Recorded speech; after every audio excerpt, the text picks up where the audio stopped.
specialization in the field of economics is development economics and Indian economy.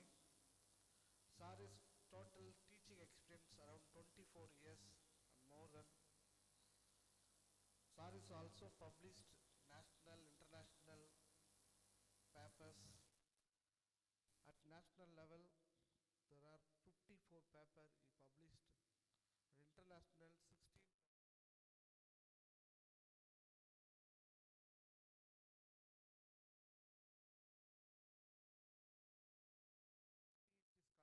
under his guidance completed his peer, their PhD, and 10 MPhil scholar completed their own research degree.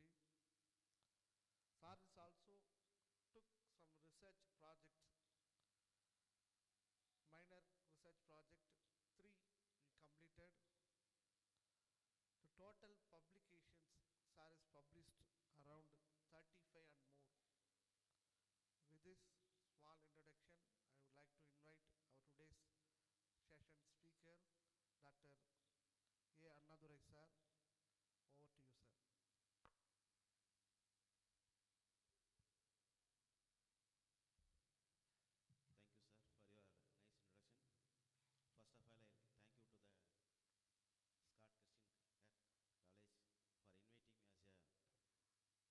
this event. My topic is on the SDG goals. We know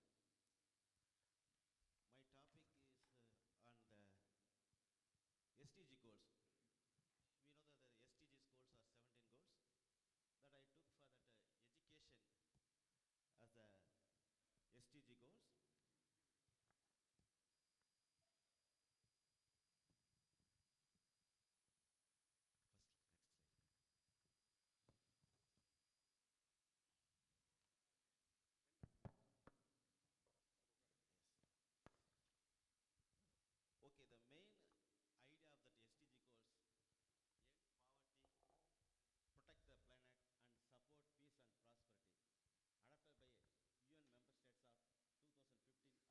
So, okay. Before SDG goals, we know what was the goal we set in. SDG முன்னாடி என்ன கோல் இருந்தது? MDG, Millennium Development Goals. The SDG goals was started in the 2015. That target they are fixed on 2030. 17 goals and 169 targets tracked with a global indicator framework. So that the SDG goals all over the world, they have to fix some 17 goals. They have to target within 15 years of term. Now we are almost crossed one decade. 10 வருஷம் நம்ம கடந்தாச்சு. Not legally binding, but governments are expected to implement national strategy and indicators. There won't be any legal binding, but as a government, you have to implement these strategies.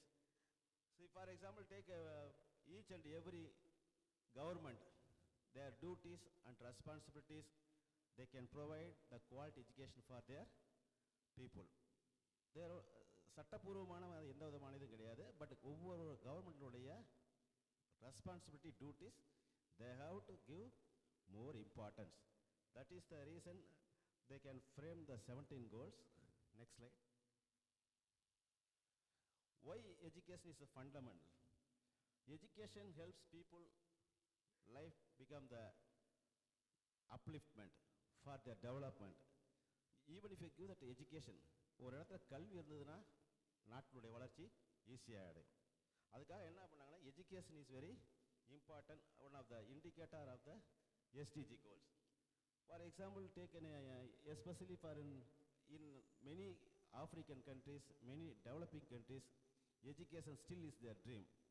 Still they are more in the poverty, still their families, customs, they won't send their children to the schools. Even our country also, many of the region, many of the areas, based on their social custom, still the children they may not send to their above schools. So that is the reality. When you give that educate girls to high impact level in breaking cycles of poverty and expanding opportunity, especially for the girl child, they won't cross their school. After the school, they can maybe in the dropout.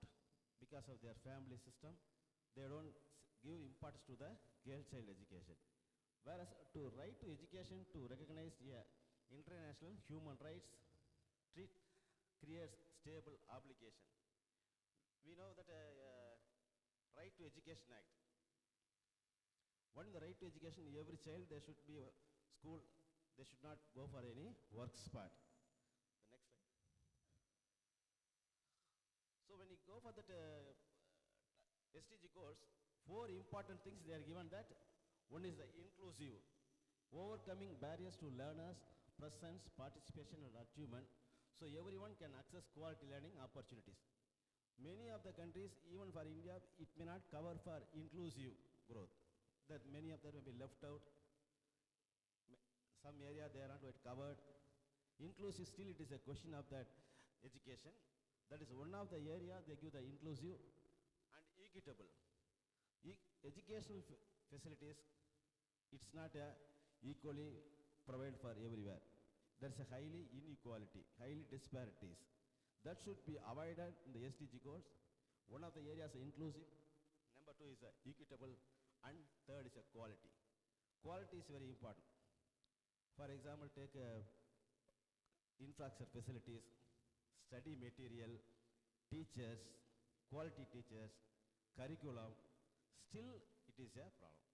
பாடத்திட்டம், ஆசிரியர்கள், கல்வியினுடைய சுற்றுப்புறம் இவையெல்லாம் இன்னும் இல்லாமல் இருக்குது. That's another important is quality, and the last one is lifelong learning. வாழ்க்கை பூரா we have to learn, because every stage, every level, our thinking is different, our discussion is different, our argument is different, then our decision taking would process. So the fourth one is the lifelong. We have give importance for the SDG goals. Four important pillar of the SDG goals: inclusive, equitable, quality and lifelong learning. Next. So target for the SDG goals, they give 7 important parameters within the education itself. One is the free, equitable, quality, primary, secondary education, the learning outcomes. One of the important things they can give for the primary education and the school education, free of education.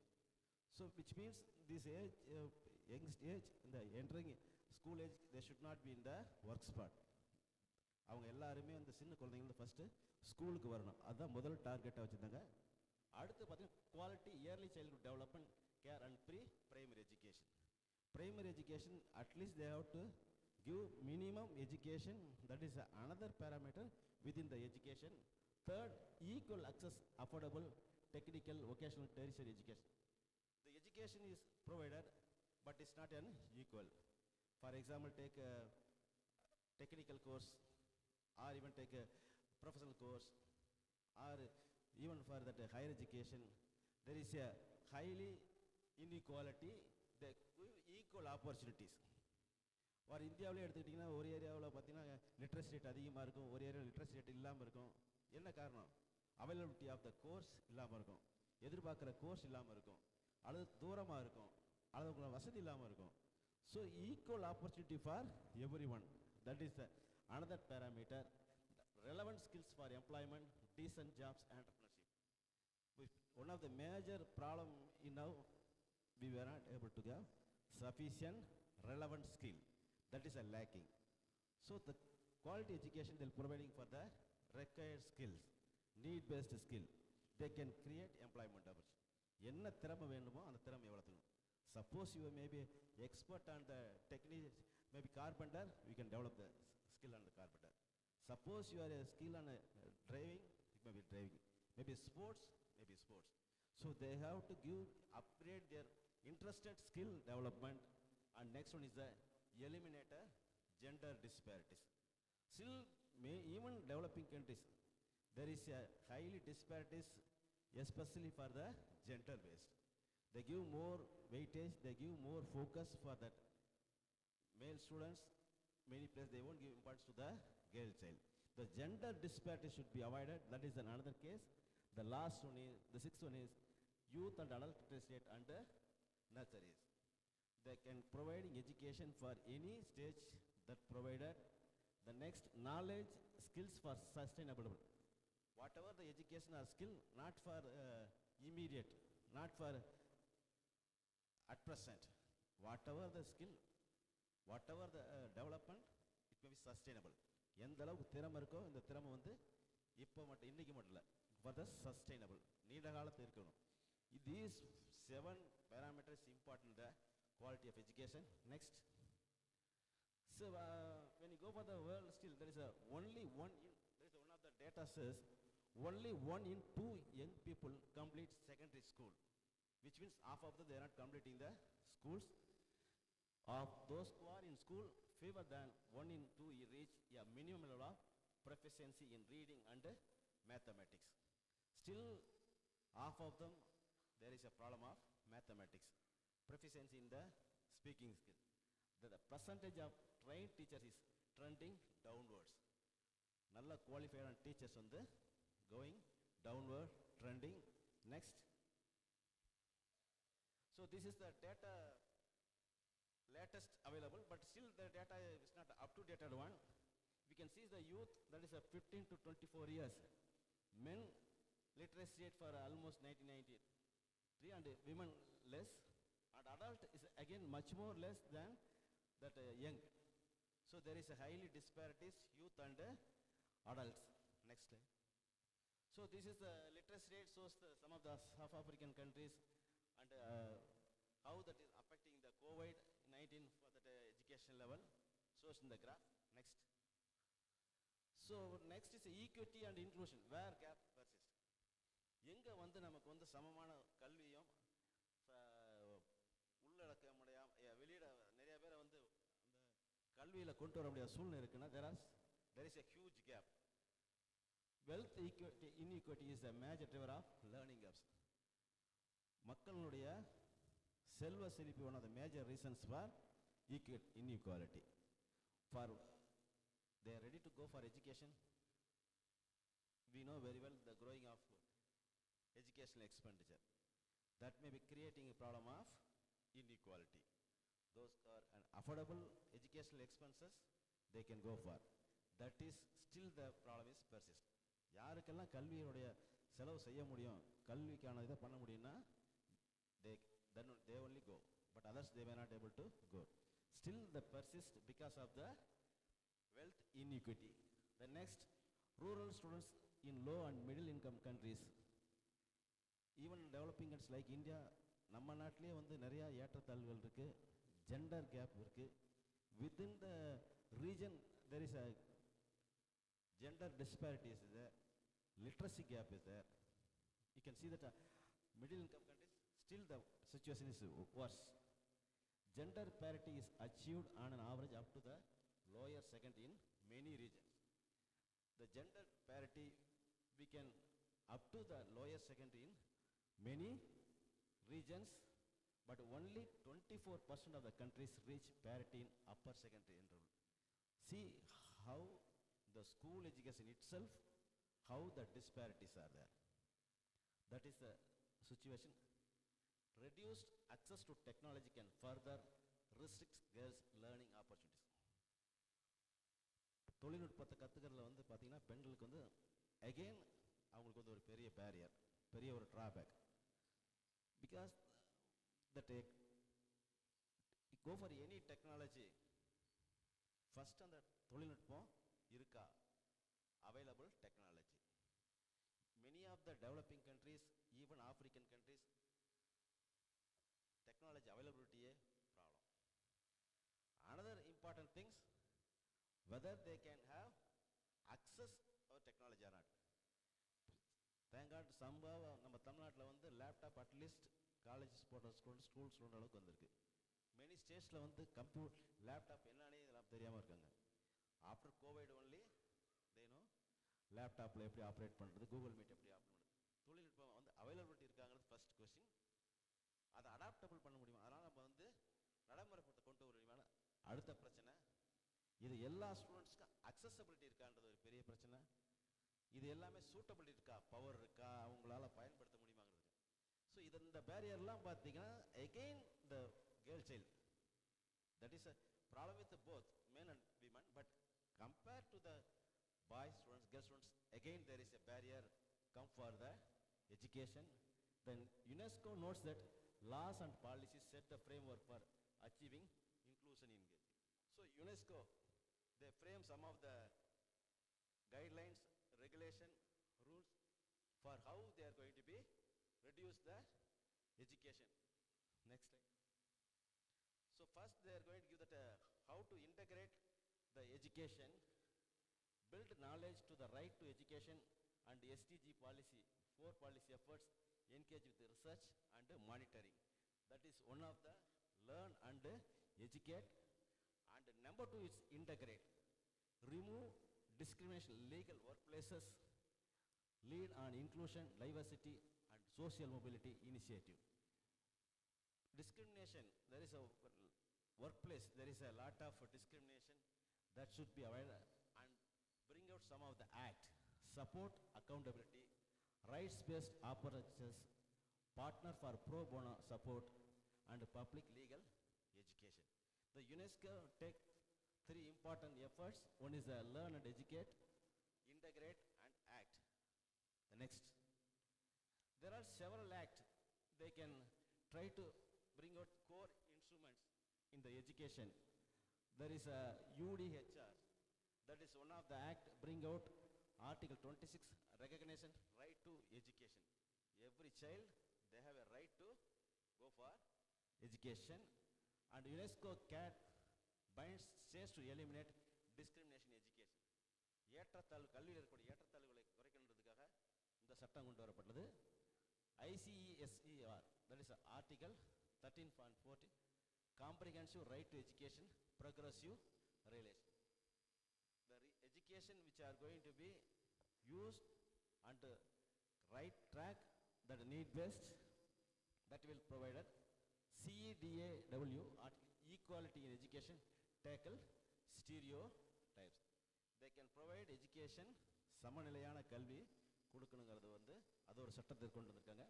அடுத்து பார்த்தீங்கன்னா CRC Article 28, 29, free primary education, broad aims of education. அடிப்படை கல்வியும் கல்வியினுடைய இதையும் கொடுக்கணுன்றது இருக்குது. அடுத்து CRPO, inclusive education and reasonable accommodation. So whatever the course they are studied, reasonable course, which means யாருக்கு என்ன கல்வி தேவையோ அந்த கல்வி கொடுத்து அவங்களுக்கு தேவையான accommodation. That is the provision. And ICRD, right to education without racial discrimination. எந்த ஒரு region, religion, caste, community, there should not be any discrimination, racial discrimination. They can provide ICRD education. Then ICRD 1990, education access to equality for migrant workers and families. These are all the 8 laws UNESCO tried to support for providing quality education. Next slide. So education to 30, the declaration form calls for 12 years of free, public funded, equitable quality, primary and secondary education with at least 9 years compulsory. Before right to education, even many automobile sector, hotel industries, child labor was there. நீங்கள் 2-wheeler ஒர்க்ஷாப்பில் போய் பார்த்தீங்கன்னாலும் சரி, சின்ன ஹோட்டலில் பார்த்தீங்கன்னாலும் பார்த்தீங்கன்னா child labor நிறைய இருப்பாங்க. The right to education வந்ததுக்கு பிறகு some are they are going to be eliminated child labor, encourages increased education facing 4 to 6% of GDP and are 15-20% of total expenditure. 4 to 6% கல்விக்கான பட்ஜெட் ஒதுக்கீடுன்னு சொல்லியிருந்தாங்க. மொத்த கல்விக்கு பார்த்தீங்கன்னா 14 to 20%, 14% இது சதவீதம் வரைக்கும் பொது செலவில் ஒதுக்கணும்னு சொல்லி அது ஒரு டார்கெட் வச்சுருந்தாங்க. Emphasis resilient systems of conflicts, disaster and pandemics. இப்போ ரீசெண்ட் இயர் நமக்கு நிறையா கிளைமேட் சேஞ்ச் ஆகுது, டிசாஸ்டர் வருது, என்னென்னு ஒரு 15-20 இயர்ஸில் நிறைய natural calamities are there. They give more emphasis on this in the 2030 GD. That principles of 2019, guidance on states, human rights, obligation to provide publication education and regulate private involvement.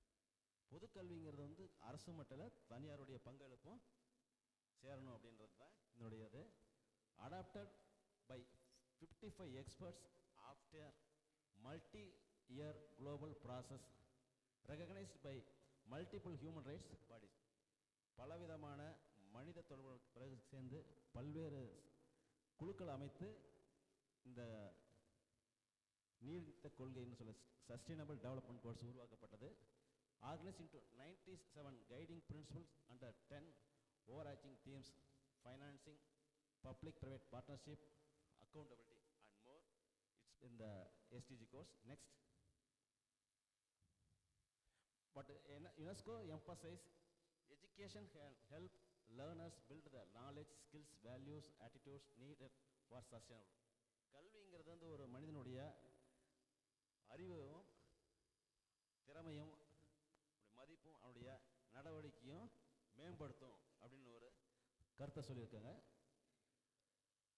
Education for sustainable development supports learners to understand complex issues and take informed action locally and globally. இந்த SDG கோல்ஸ்னா நமக்கு அருகாமையில் இருக்கக்கூடிய பிரச்சனைக்கு தீர்வு காணலாம், உலகளவையான பிரச்சனைக்கு தீர்வு காணலாம். இதெல்லாம் வந்து அடிப்படையிலேயே கல்வியை வந்து நமக்கு தரமான கல்வியை கொடுக்கணுன்றதுக்காக பண்ணப்பட்டது. Learning objectives can be organized across cognitive, socio, emotional and behavioral domains. So learning objectives ஒவ்வொருத்தரும் ஒரு பேக்ரவுண்ட் இருப்பாங்க, ஒவ்வொருத்தரும் ஒரு சுற்றுச்சூழல் இருந்திருப்பாங்க.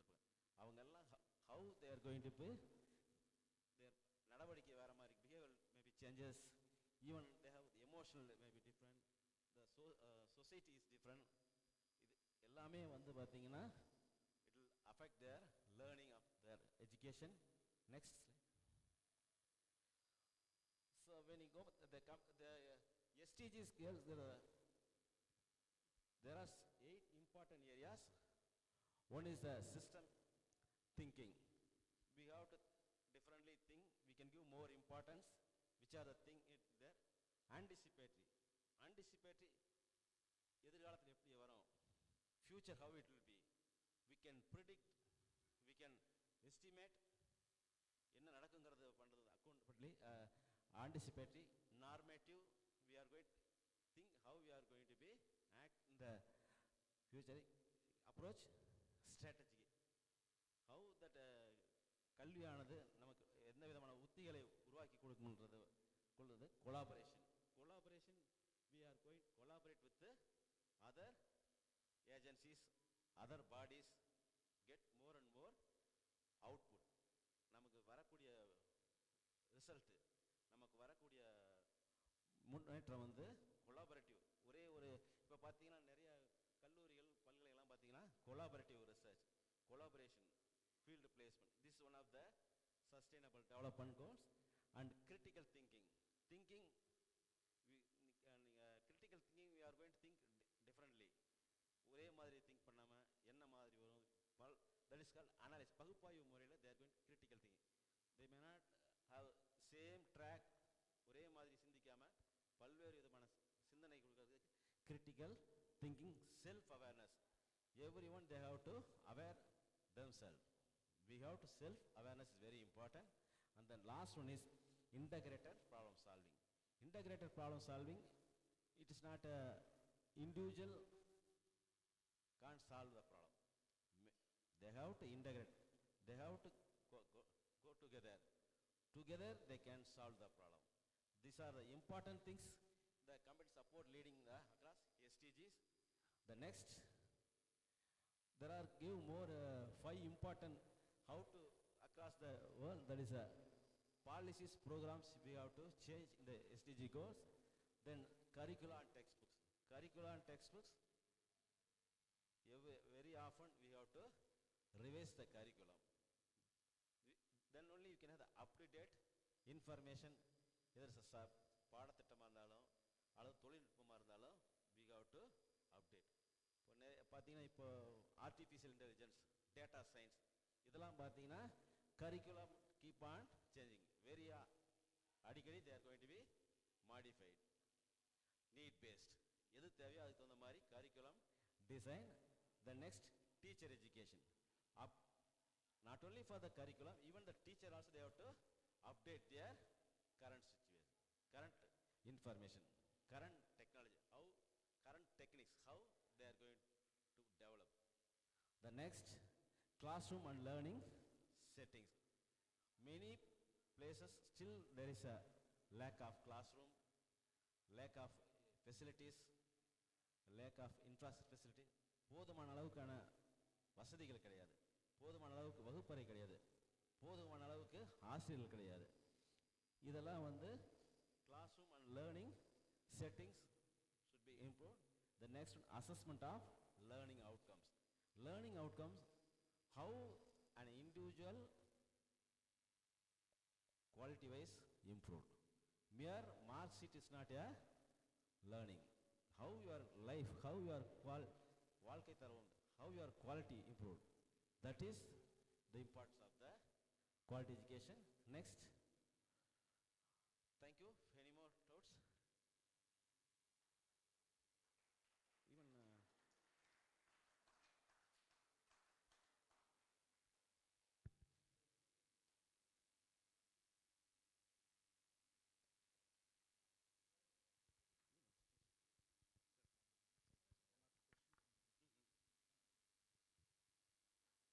Now the forum is open to discussion.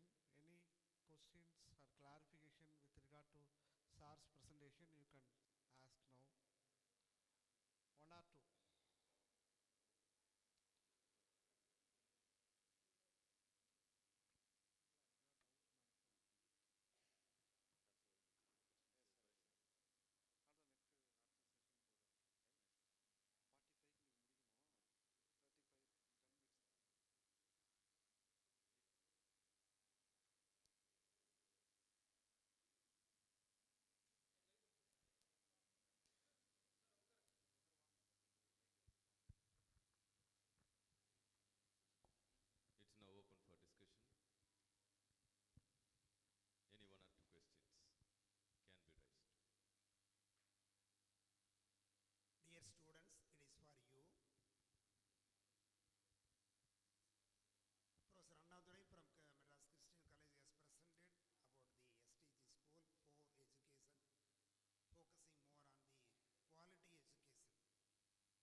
this empirically to understand what is sustainable development and before what it was called and now how it is changing, how it is growing, all those things sir is explained.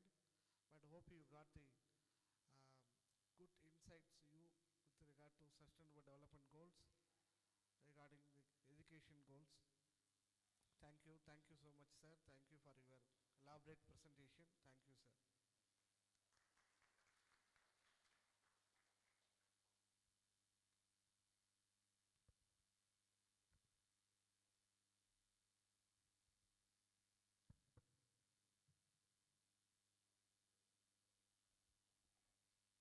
Thank you, sir. Thank you, sir. So we had a wonderful session. Now we'll go into the next session. For this session, we have our resource person, Dr. Rose. He is from Pondicherry Central University. Let us give him a big hand and welcome Dr. Rose.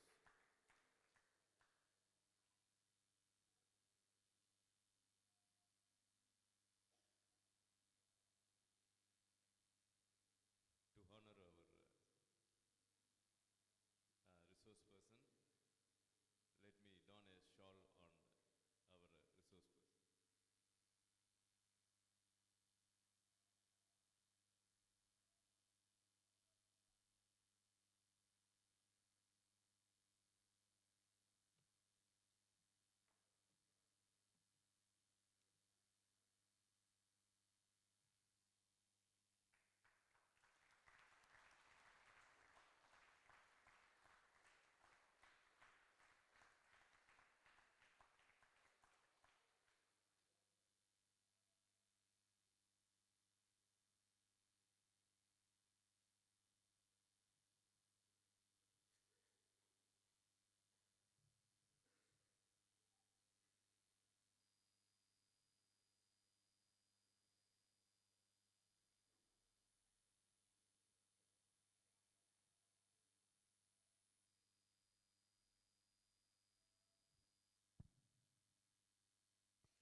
So few words about Dr. Rose. So sir is from actually native is Kanchipuram, and he did his all schoolings at Chennai Velammal School, and later he completed his BA Political Science at MCC College, Chennai. Later he did his MA and MPhil at Jawaharlal Nehru University, New Delhi, and very noting point is that sir is a gold medalist. So let us give him a big hand. It's not so easy to get a gold medal. So sir has achieved that. And later he completed his PhD in the specialization of international relation, political science and international relation at Gandhigram Rural University. Sir has published nearly 11 papers in various reputed national and international journals, and he has received a Best Paper Award in the event management. So let us give him a big hand. Okay. Regarding the teaching experience, he has got 15 years of teaching experience, both at UG and at PG level. And sir has completed 1 PhD already, and now he is gaining nearly 4 PhD. So again, it's a great achievement. So, and his area of specialization is international organizations. And at present, sir is working as assistant professor in the Department of Political Science, Pondicherry Central University. So we are very happy to have Dr. C. Rose here. So sir is going to deliver his message. With these few words of introduction, let me now invite Dr. Rose to present his views.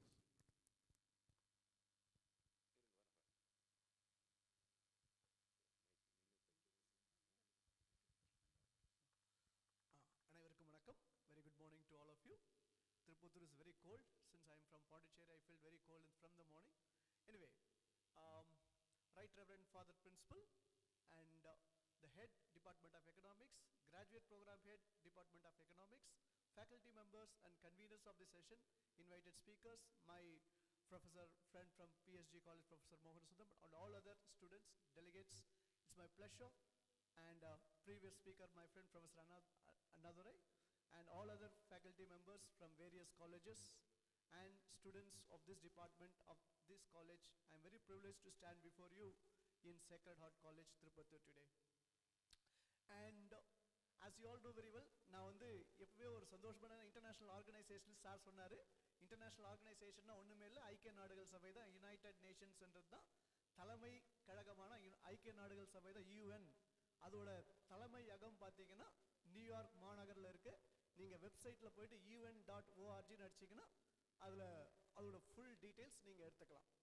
இன்னொரு முக்கியமான விஷயம், இதை வந்து இன்னைக்கு யூஎன்ல இருக்கிற deputy secretary general doctor Amina Mohammed அவங்க கிட்ட தான் என்னோட இன்டர்ன்ஷிப் 2005 ஜூன் மாதம், அவங்க அப்போ டைரக்டராக இருந்தாங்க ஒரு ப்ரோக்ராமு, பப்ளிக் ஹெல்த் ப்ரோக்ராமுக்கும் நியூயார்க்லேயும் ஜெனீவாலையும் அந்த அம்மா டைரக்டராக இருந்தாங்க. அப்போ நாங்கள் ஒரு இன்டர்ன்ஷிப்காக 3 months போயிருக்கும்போது, அது மேண்டேட்ரி, அது ஜேஎன்யூவில் அந்த மேண்டேட்ரி இன்டர்ன்ஷிப் போயிருக்கும்போது அந்த அம்மா தான் அப்போ டைரக்டர். இப்போ அவங்க பதவி உயர்வு பெற்று டிஎஸ்ஜியாக மாறி டெப்டி செக்ரட்டரி ஜெனரலாக இருக்காங்க. ஒருவேளை இன்னைக்கு சேக்ரட் ஹார்ட் காலேஜ்லேயோ இல்லை தமிழ்நாட்டில் எந்த பகுதியிலையோ யூஎன் அப்படின்ற ஒரு இதை பற்றி ஒரு கான்ஃபரன்ஸ் நடக்குதுன்னு சொல்லிட்டு அவங்களுக்கு மெசேஜ் போனாலும் ரொம்ப சந்தோஷப்படுவாங்க. Because from New York town, New York city headquarters to every place in the world today we discuss about United Nations, United Nations, United Nations. So I am, as a faculty of international organization specializing in the United Nations, I am so glad and happy when Professor Anavara was speaking about UNESCO, which recently we believe that the great power United States has walked out. More than 66 organizations it has walked out in last 1 month, including sir சொன்ன மாதிரி climate deal எல்லாத்துலேயுமே வெளியே வந்துச்சு. பரவாயில்ல. எனக்கு வந்து பார்த்தீங்கன்னா எனக்கு கொடுத்துருக்கிற டாபிக் எஸ்டிஜிஸ். நான் நிறைய உங்கள் துறைத் தலைவருக்கு என்னுடைய புது கட்டுரை அமைச்சிருக்கேன். என்னுடைய இன்னைக்கு பேச போகிற கட்டுரை, இன்னைக்கு ஒர்க் பண்ணிட்டு இருக்கிற கட்டுரை நான் ஒரு சாருக்கு அமைச்சிருக்கேன். அதில் நான் புதுசான ஒரு வார்த்தை சொல்லியிருக்கேன். புதுசுன்றதை விட மேபி இந்த தமிழ்நாட்டுக்கு அது புதுசாக இருக்கலாம். தட் இஸ் கால் எக்கனாமிக் ஸ்டூடெண்ட்டுக்கு அது புதுசாக இருக்கலாம். கால்ட் ஹெல்த் செக்யூரிட்டி, சுகாதார பாதுகாப்பு. எல்லாருமே செக்யூரிட்டினா எக்கனாமிக் செக்யூரிட்டி பற்றி பேசுகிறாங்க. அது பற்றியான ஹெல்த் செக்யூரிட்டி என்ற கான்செப்ட் வந்து லாஸ்ட் 5 to 6 years தான், பர்டிகுலர்லி பேண்டமிக் அப்புறம் தான் டிஸ்கோர்ஸில் இருக்குது. அது எப்படி பண்ணணும், அது என்னன்றதை பற்றி நான் விலைக்கு இப்போதைக்கு ஒர்க் பண்ணிட்டு இருக்கிறோம். அதோட கான்செப்ட் வந்து சாருக்கு அமைச்சிருக்கேன். அதே மாதிரி ரெண்டாவது கான்செப்டாக புதுசாக நாங்கள் என்ன பண்ணிட்டு இருக்கோம், இப்போ புதுசாக ஒர்க் பண்ணிட்டு இருக்கிறோம் வந்து குளோபல் ஹெல்த் பேங்க். அதாவது வந்து வேர்ல்டு பேங்க் உங்களுக்கு தெரிஞ்சிருக்கும், ஆனால் புதுசாக வந்து குளோபல் ஹெல்த் பேங்க் அப்படின்ற ஒரு ப்ரொபோசலை நானும் என்னுடைய Australian collaborator by name doctor Adam கேமராட் ஸ்காட், யூனிவர்சிட்டி ஆஃப் சிட்னியில் ஃபேக்கல்ட்டியாக இருக்கார். 2 பேர் சேர்ந்து அதோட ஒர்க் பண்ணிட்டு இருக்கோம். அது இன்னும் ஒர்க்கிங் ஸ்டேஜில் இருக்குது. What is global health bank, what is health security என்ற டீட்டெயிலை நான் கண்டிப்பாக என்னோட சப்சிக்வெண்ட் ப்ரெசன்டேஷனில் சொல்கிறேன். Before that we shall start with first and the foremost SDGs. Another sir ஃபர்ஸ்ட்ல எல்லாமே சொல்லிட்டாரு. பட் அதுக்கு முன்னாடி 2000க்கு முன்னாடி வந்து எப்படி இருந்தது அப்படின்ற ஒரு ஜஸ்ட் நான் சொல்லிடுறேன்.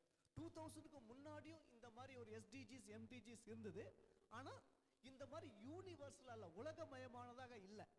ஆனால் எப்படி இருந்துச்சுன்னா எய்ட்ஸ் பேண்டமிக் பயங்கரமாக அந்த 1980s சின்ன டிசீசஸ்னால வந்து போலியோ, இன்னைக்கு நம்ம ஊரில் அது இல்லை. ஆனால் பட் 1977 1978 பயங்கரமாக இருந்தது. ஸோ அது வந்து பார்த்தீங்கன்னா இராடிகேட் பண்ணிட்டாங்க. அதெல்லாம் வந்து யூஎன் இன்டர்வென்ஷனால தான் பண்ண முடிஞ்சது. அதனால அவங்க ஸ்பெசிஃபிக்காக ஒரு யூனிவர்சல் கோல் செட் பண்ணாமல் பட் கண்ட்ரி ஸ்பெசிஃபிக் டார்கெட், ஒரு எந்த நாடுக்கு எந்த ஆபத்து இருக்கோ ஒரு கோல் செட்டிங் இல்லாமல் ஒரு டார்கெட் செட்டிங் ஃபிக்ஸ் பண்ணி இந்த சுகாதாரத்து ஹெல்த் செக்யூரிட்டி அட்ரஸ் பண்ணிட்டு தான் இருந்தாங்க. பட் 1990s கோஃபி ஆனன் என்ற ஒரு நபர் ஒரு secretary 1990s Kofi Annan secretary general ஆன பிறகு அவர் வந்து பார்த்தீங்கன்னா ஐக்கிய நாடுகள் சபையோட ஒரு சட்டத்தையே மாத்துறார். என்ன பண்ணலாம்னா இந்த மாதிரி ஆப்பிரிக்கா கான்டினென்ட்டுக்கு, லாட்டின் அமெரிக்கா கான்டினென்ட்டுக்கு, ஏசியா சப் கான்டினென்ட், இந்தியாவுக்கு போகிற மாதிரி விட ஒரு யூனிவர்சலாக ஒரு கோல் ஃபிக்ஸ் பண்ணி நம்ம ஹெட் குவார்ட்டர்ஸ்லேருந்து நார்ம்ஸ் அண்ட் ஐடியாஸ் கொடுப்போம். ஸ்டேட்ஸ் வந்து அதை ஒர்க் பண்ணுவாங்க. எங்கெங்கெல்லாம் நம்மளுக்கு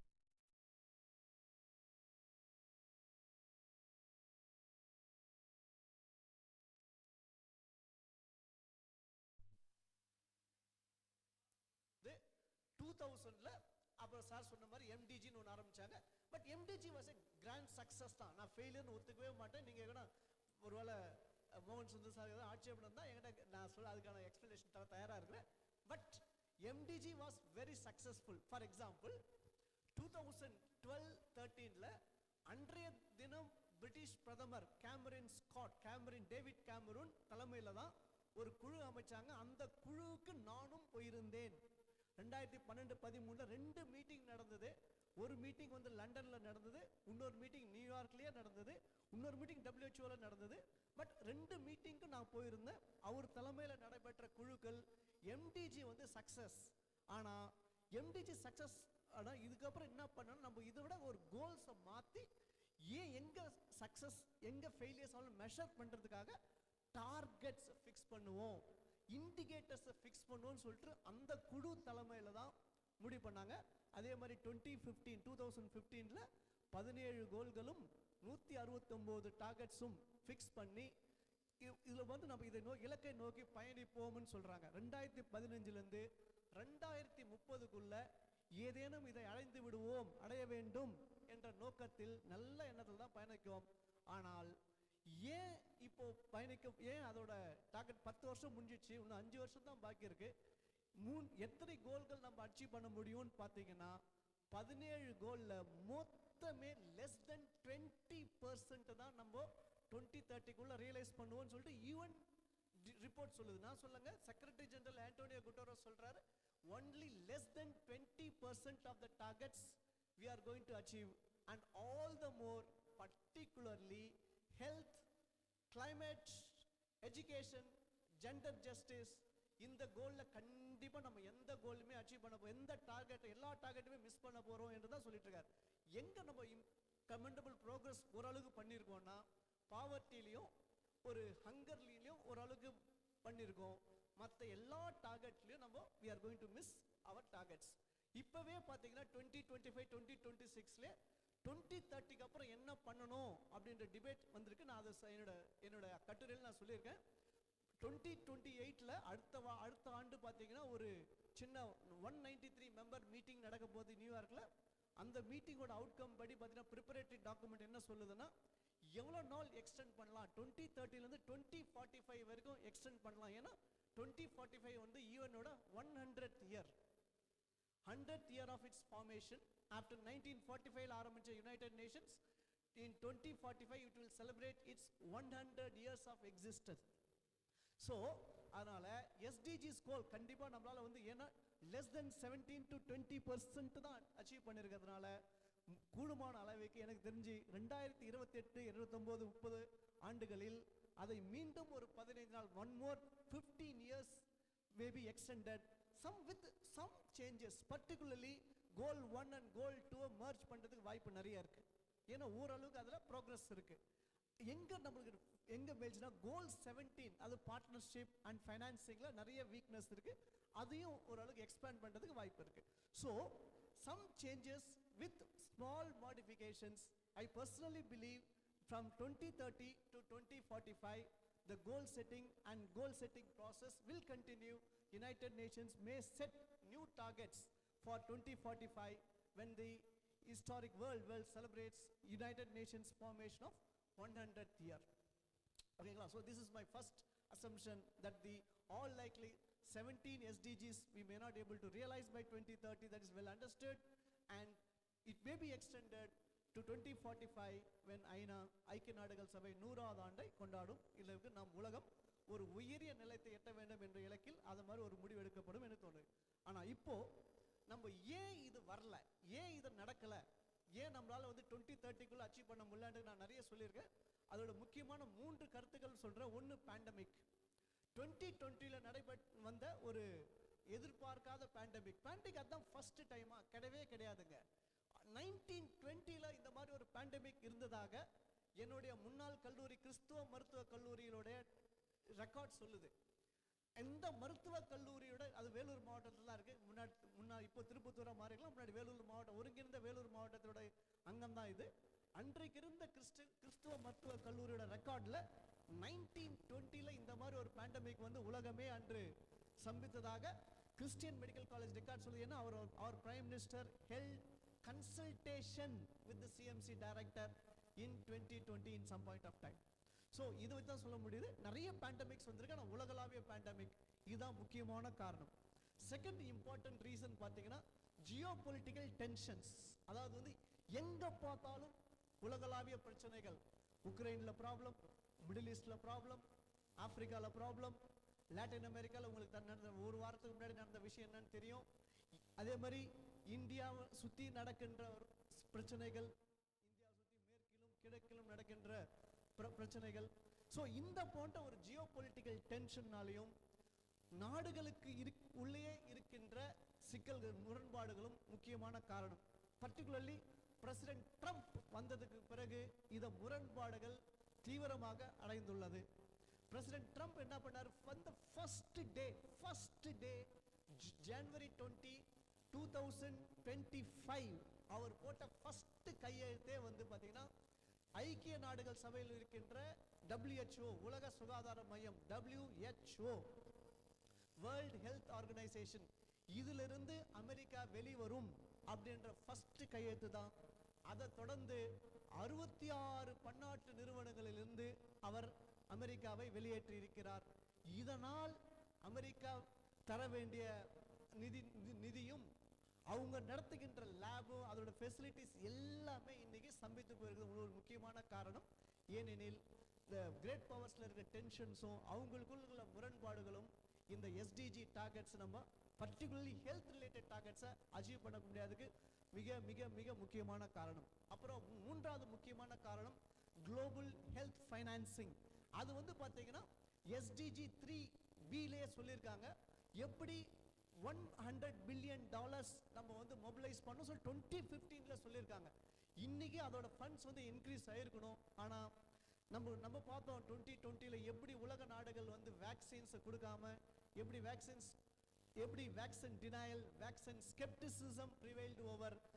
இன்னும் அந்த மாதிரி ஒரு சுச்சுவேஷன் இருக்கிறதுனால the financing gap exists. Because of that, as an economist, you people must be knowing how many $1 billion, you must be well aware of this, that what are the parameters and indicators through which the partnerships and global health financing has not taken off at all from where it has left.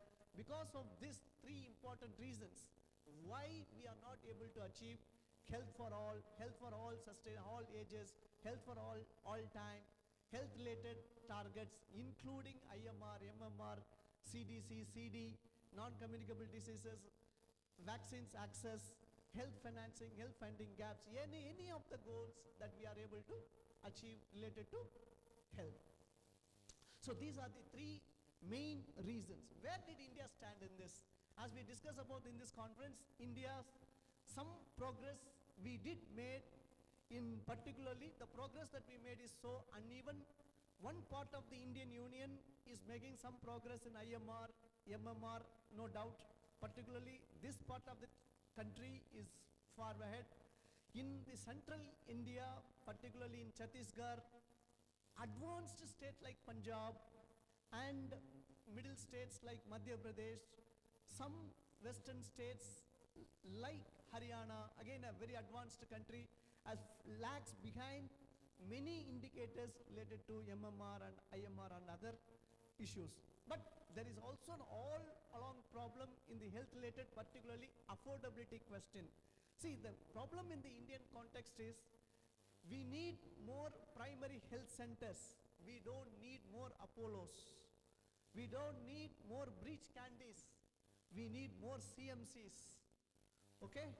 Instead, our government as day by day sinking its butts. For example, as an economics department and economic students, is we knowing that our union budget last year, which is waiting for this year, but our union budget last year, as far as my statistics I noted here, that we have only 96,000 crores. 96,000 crores, which is for a country of 1.5 billion people. யோசிச்சு பாருங்க, 140 150 கோடி மக்களுக்கு 96,000 கோடி என்பது 1.8% of our total GDP. So இது போதுமான்னு பாருங்க. On the other hand, compare this to the other countries. Smaller country like Finland, which has a better health system, smaller country like Cuba, which even has a better health system, they spend more than 3 to 4% of their GDP towards health and well-being. ஓகேங்களா? So 96,000 கோடி இந்த வருஷம் எவ்வளோ பண்ண போறாங்கன்றது நம்ம இன்னொரு 5 நாள்ல wait பண்ணி பார்த்தா தெரிஞ்சிடும். பட் 96,000 கோடி என்றது ஷிங்கிங் பட்ஜெட். இதனால் என்ன ஆகுதுன்னா, இப்போ இந்தியாவில் இந்த ஹெல்த் ரிலேட்டட் இஷ்யூஸ் எப்படி எப்படி மூவ் ஆகிட்டு இருக்குன்னா, நாங்கள் தான் ஹெல்த் இன்சூரன்ஸ் கொடுக்குறோமே, ஹெல்த் கவரேஜ் கொடுக்குறோமே அப்படின்ற மோர் போய் ஃபோக்கஸ் வந்து ஒரு பிரைமரியிலேருந்து ஒரு ட்ரெஷரி செக்டருக்கு மூவ் ஆகிற மாதிரி ஒரு சுச்சுவேஷன் இருக்கு. அது இன்னும் சொல்லப்போனால் வெல் எஸ்டாப்ளிஷ்டாகவே மூவ் ஆயிடுச்சு. So my suggestion, like what Professor Anandrai said about how education should be dealt with primary education, so on and so forth, but in health system also we need more and more primary health centers. Particularly we need trained medical doctors, medical professionals, and access to medicine at a very very very affordable price. This is where the major problem in India, especially to attaining the SDGs. இது இந்தியாவில் மட்டும்தான் இருக்கா? இல்லை, மற்ற நாடுலையும் இவ்வாறு தான் இருக்கின்றது. For example, நம்ம அண்டை நாடான பாகிஸ்தான், ஸ்ரீலங்கா விட்டுருங்க, Sri Lanka is better performing state then India. But பாகிஸ்தானோ பங்களாதேஷோ ஆப்கானிஸ்தானில் என்ன நடக்குதுன்னு நம்மளுக்கு தெரிய போகிறதும் கிடையாது. But other developing countries, particularly நாங்கள் என்ன சொல்கிறோம், இந்த டெவலப்பிங் கண்ட்ரீஸ் மிடில் பவர்ஸ்ன்னு சொல்கிறோம், இல்லைன்னா குளோபல் சவுத், தெற்கத்திய நாடுகள். தெற்கத்திய நாடுகளில் பார்த்து நிறைய கண்ட்ரீஸில் பார்த்தீங்கன்னா இந்த மாதிரி ப்ராப்ளம் இருக்குது. அதுலேயே நிறைய வளர்ச்சியும் இருக்குது. பிரேசிலில் ஓரளவுக்கு பரவாயில்ல, சவுத் ஆஃப்ரிக்காவில் ஓரளவுக்கு பரவாயில்ல. பட் இதே நீங்கள் நைஜீரியாவோ இல்லை நமீபியாவோ எடுத்துட்டிங்கன்னா ஓரளவுக்கு we are in the same stage now. That all these countries are also missing targets. So this, because of these funding issues, because of governments changing norms in the recent past, more encourage private players in the health sector and more insurance related issues, where the main focus on addressing the core issues is able to diverted, and as a consequence India is almost or nearly missing its SDG related target. So ஒருவேளை நம்ம 2047ல விக்சித் பாரத் அடையணும்னா சுகாதாரம் கம்மியா இருந்து பேசிக் problem IMR, MMR, communicable diseases and non-communicable diseases to accessibility of vaccines ஒழுங்கா address பண்ணலன்னா நம்ம we may not able to stand as a developed country by 2047. இது ரொம்ப ரொம்ப ரொம்ப முக்கியமான விஷயம். இதை மாற்றுவதற்கு நமது அரசாங்கம் சொல்ற மாதிரி 3 முதல் 4 வரை நம்மளோட ஜிடிபியில் அப்படின்னா என்ன அர்த்தம், கிட்டத்தட்ட 3.5 லட்சம் கோடி வந்து ஹெல்த்துக்காக மத்திய அரசாங்கம் மட்டுமே ஒதுக்க வேண்டும் என்பதுதான். பார்ப்போம் நம்ம இந்த யூனியன் பட்ஜெட் 2026 2027ல 27-28ல என்ன பண்ண போறாங்கன்றத நம்ம we'll wait and watch. But this is what the United Nations are also fixing, that look, we need to allot more funds, more public health facilities for realizing SDG goal 3 and its targets. Now நான் முன்னாடி சொல்லிட்டு இருக்க இதெல்லாம் வந்து நீங்க நிறைய வெப்சைட்ல அச்சாவோட பார்க்கலாம். பட் இப்போ இன்னொரு புதுசா என்ன பண்ணிட்டு இருக்காங்கன்னா, ஈவென்ட்ல 2020 பேண்டமிக் முன்னிட்டு, அது பெருந்தொற்றை முன்னிட்டு இப்போ 193 countries 2021-2022ல ஒரு மீட்டிங் நடப்போட்டு இப்போ 2024 2025 2026லயும் ஒரு அட்வான்ஸ்டு ஸ்டேஜஸ் இருக்கு. இதுக்கு பேர் என்ன சொல்றாங்கன்னா pandemic preparedness and response treaty. ஒரு உலகளந்த பெருந்தொற்று காலத்திற்கு தடுப்பதற்கும் பெருந்தொற்று காலத்தின் போது வரவழைக்க வேண்டிய முயற்சிகளை பற்றி ஒரு பெரு ஒப்பந்தம் ஒன்று 193 கண்ட்ரீஸ்க்கும் சேர்ந்து ஒப்பந்தம் போடலாம் அப்படின்னு சொல்லிட்டு அதுக்கான நெகோசியேஷன் போயிட்டு இருக்கிற டைமில் தான் அதிபர் ட்ரம்ப் அவர்கள் வந்து அமெரிக்காவை வந்து WHOல வந்து வெளியேற்றிட்டார். அதனால அந்த treaty still ongoing. We hope that once President Trump leaves office by 2028, because of the midterm elections and American Congress அதோட காம்ப்ளெக்ஷன் மாறிச்சுன்னா அதிபர் 2030ல அவர் கண்டிப்பா அவரோட டேர்ம் முடிஞ்சிடும். ஒருவேளை இதுக்கு அடுத்த வர அதிபர் WHO அமெரிக்காவில் வந்து WHOல இணைச்சாங்கன்னா, which is happened last year, அப்படிதான் ஆச்சு. பிரசிடென்ட் பைடன் வந்து ஃபர்ஸ்ட் டேவே வந்து WHO வந்து US ஜாயின் பண்ணாங்க. ஸோ அந்த மாதிரி ஒரு சுச்சுவேஷன் வருமே ஆனால் பேண்டமிக் ட்ரீட்டி பை 2033 இல்லை 34க்குள்ள வந்து உலகத்தில் அமலுக்கு வரலாம். ஒருவேளை அந்த ட்ரீட்டி அமலுக்கு வந்ததுன்னா 193 கண்ட்ரீஸ்க்கும் ஒரு பைண்டிங்காக இருக்கும், இன்க்ளூடிங் இந்தியா. ஏன்னா இந்தியாவில் வந்து இதில் வந்து பார்ட்டிசிபேட் பண்ணாங்க, நான் அதை ஃபாலோ பண்ணிட்டு தான் இருக்கிறேன். India is also a part and parcel of this pandemic preparedness and response treaty. So இந்த ஒருவேளை இந்த ட்ரீட்டி வந்துச்சுன்னா இது 2045க்கு ஒரு SDG 3 அச்சீவ் பண்றது ஹெல்ப்ஃபுல்லா இருக்கும். மோஸ்ட் இம்பார்ட்டன்ட்லி இன்னைக்கு இருக்கிற வல்னரபிலிட்டி காலத்துல பேண்டமிக்ன்றது ஒரு பெரிய விஷயம் நம்ம சொல்லலாம். பட் இருந்தாலும் பேண்டமிக் அங்கங்க வந்துட்டு இருக்கு. தொற்றுகள் அங்கதான். நான் ரீசெண்டா ஒன்று பார்த்துட்டு வந்தேன், நிஃபா வந்திருக்குன்றாங்க, அப்புறமா சிக்கன் குனியா பரவுதுன்றாங்க. ஸோ அதனால ஏதோ ஒரு வகையில் பெருந்தொற்றுகள் பரவிட்டே தான் இருக்கும். உலகத்தில் வந்து ஈஸியாக கிராஸ் ஆகிறோம். நம்ம மைக்ரேஷன், இவங்க லேபருக்காக ஒர்க்குக்காக போகிறோம், எதுக்கும் நம்ம போயிட்டு இருக்கும்போது இந்த மாதிரி ஒரு சுச்சுவேஷனில் we travel a lot. Trade and travel and commerce have enhanced all over the world. Because of this, pandemic is also expanding further and further. So threat எப்பவுமே இருந்துட்டே இருக்கு. இதனால இந்த pandemic preparedness and response treaty அப்படின்றது ரொம்ப ரொம்ப ரொம்ப ரொம்ப முக்கியம். As I told you that it is still in negotiation, but it will come for ratification once America rejoins WHO, or with or without America. I personally believe this treaty should come into effect soon. இதை பற்றியும் நாங்கள் follow பண்ணிட்டு தான் இருக்கிறோம். எங்களோட டீமும் இதை பற்றி ஃபாலோ பண்ணிட்டு தான் இருக்குது. சிமிலர்லி நம்ம செக்யூரிட்டி அப்படின்னு சொல்ல போனால் நம்ம எல்லாம் பாதுகாப்பு அப்படின்னு சொல்ல தேசத்துக்கு பாதுகாப்பு தான் சொல்லிட்டு இருப்போம்.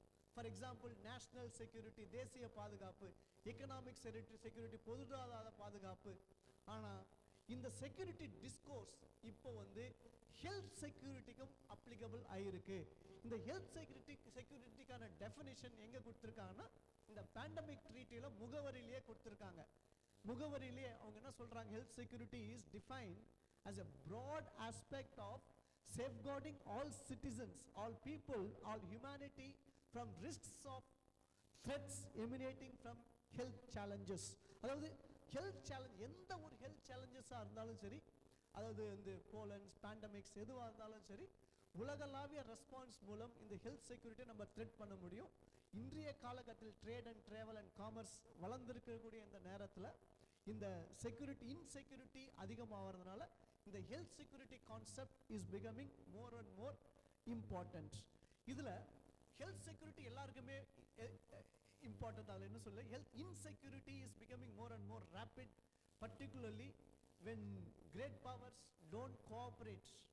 And when great powers don't cooperate, we will miss all health related targets. And see, ஏன் WHO வந்து US போகிறத பற்றி இவ்வளோ நம்ம மும்மரமாக பேசிகிட்டு இருக்கோம்னா, எனக்கு தெரிஞ்சே நான் நிறைய இடத்துக்கு போயிருக்கும்போது நியூயார்க்லேயே நிறைய லேப்ஸ் இருக்குது which is funded by WHO. நிறைய யூனிவர்சிட்டிஸ், ஹார்வர்டில் இருக்குது லேப், அதையும் WHO ஃபண்டிங் பண்ணுறாங்க. அதில் வந்து US அண்ட் WHO ஃபண்டிங் பண்ணுறாங்க. நிறைய ஃபெசிலிட்டிஸ் எங்கே இருக்குன்னா, ஜான் ஹாப்கின்ஸ் யூனிவர்சிட்டியில் நிறைய டெஸ்டிங் நடக்குது, அதுலேயும் நிறைய WHO ஃபண்டிங் பண்ணுறாங்க. ஃபார் யுவர் இன்ஃபர்மேஷன், நம்ம இந்தியாவில் பூனேயில் இருக்கிற வைராலஜி லேப்லேயும் WHO ஃபண்ட் பண்ணுறாங்க. அதுவும் Indian government along with world health organisation. உலகத்தில் நிறைய இடத்துல இந்த மாதிரி WHO கொலாபரேட்டட் ப்ராஜெக்ட்ஸ் நடந்துட்டு இருக்கிறதுனால நிறைய வேக்சின்ஸ் டெவலப் பண்ணுறோம், பீப்புளுக்கு ஃப்ரீயாக கொடுக்குறோம், governments are buying it. Okay, so it is actually question is, once US leaves or US impact of it will be felt this year badly on health related issues. இதை நம்ம எப்படி சமாளிக்க போகிறோம் அப்படின்றதுக்கான சைனா ஸ்டெப் இன் பண்ணுமா அப்படின்றாங்க. China step in பண்ணுமா நம்மளுக்கு தெரியல, but we have to wait and watch.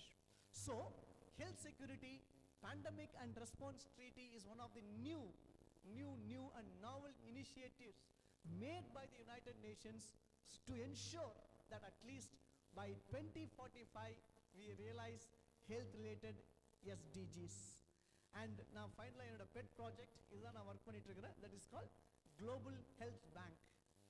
எல்லாருக்கும் உலக பேங்க் தெரிஞ்சிருக்கும், வேர்ல்டு பேங்க்லாம் கேள்விப்பட்டிருக்கீங்களா?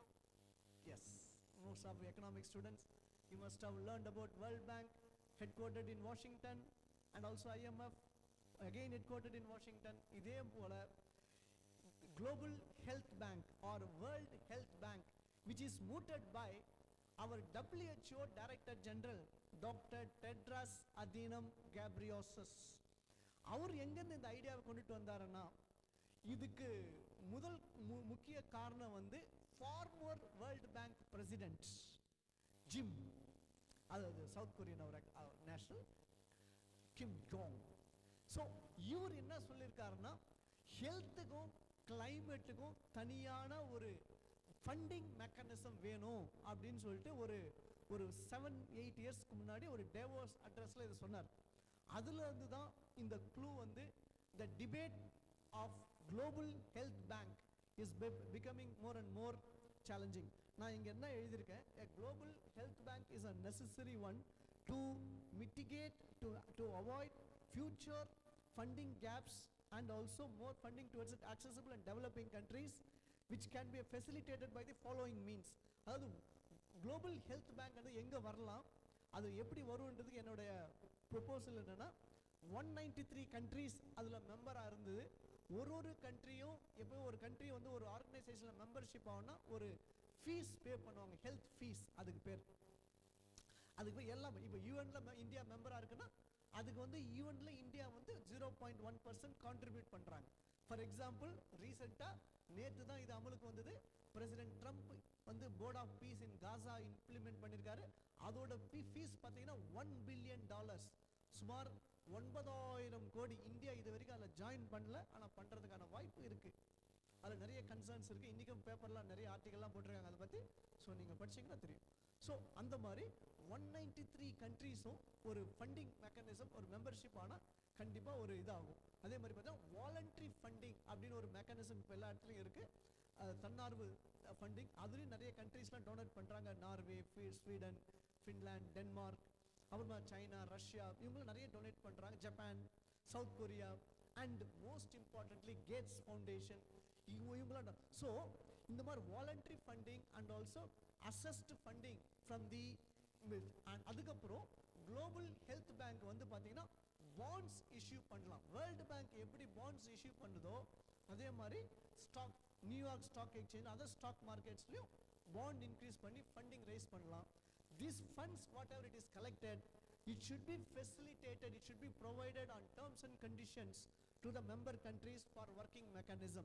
So இந்த மாதிரி ஒரு பண்ணா ஒரு $50 to $100 billion ஒரு வேளை கலெக்ட் ஆகிறதுக்கு நிறைய வாய்ப்பு இருக்கு. இந்த $100 billion which is good enough to safeguard many countries health system in next 2 to 3 years.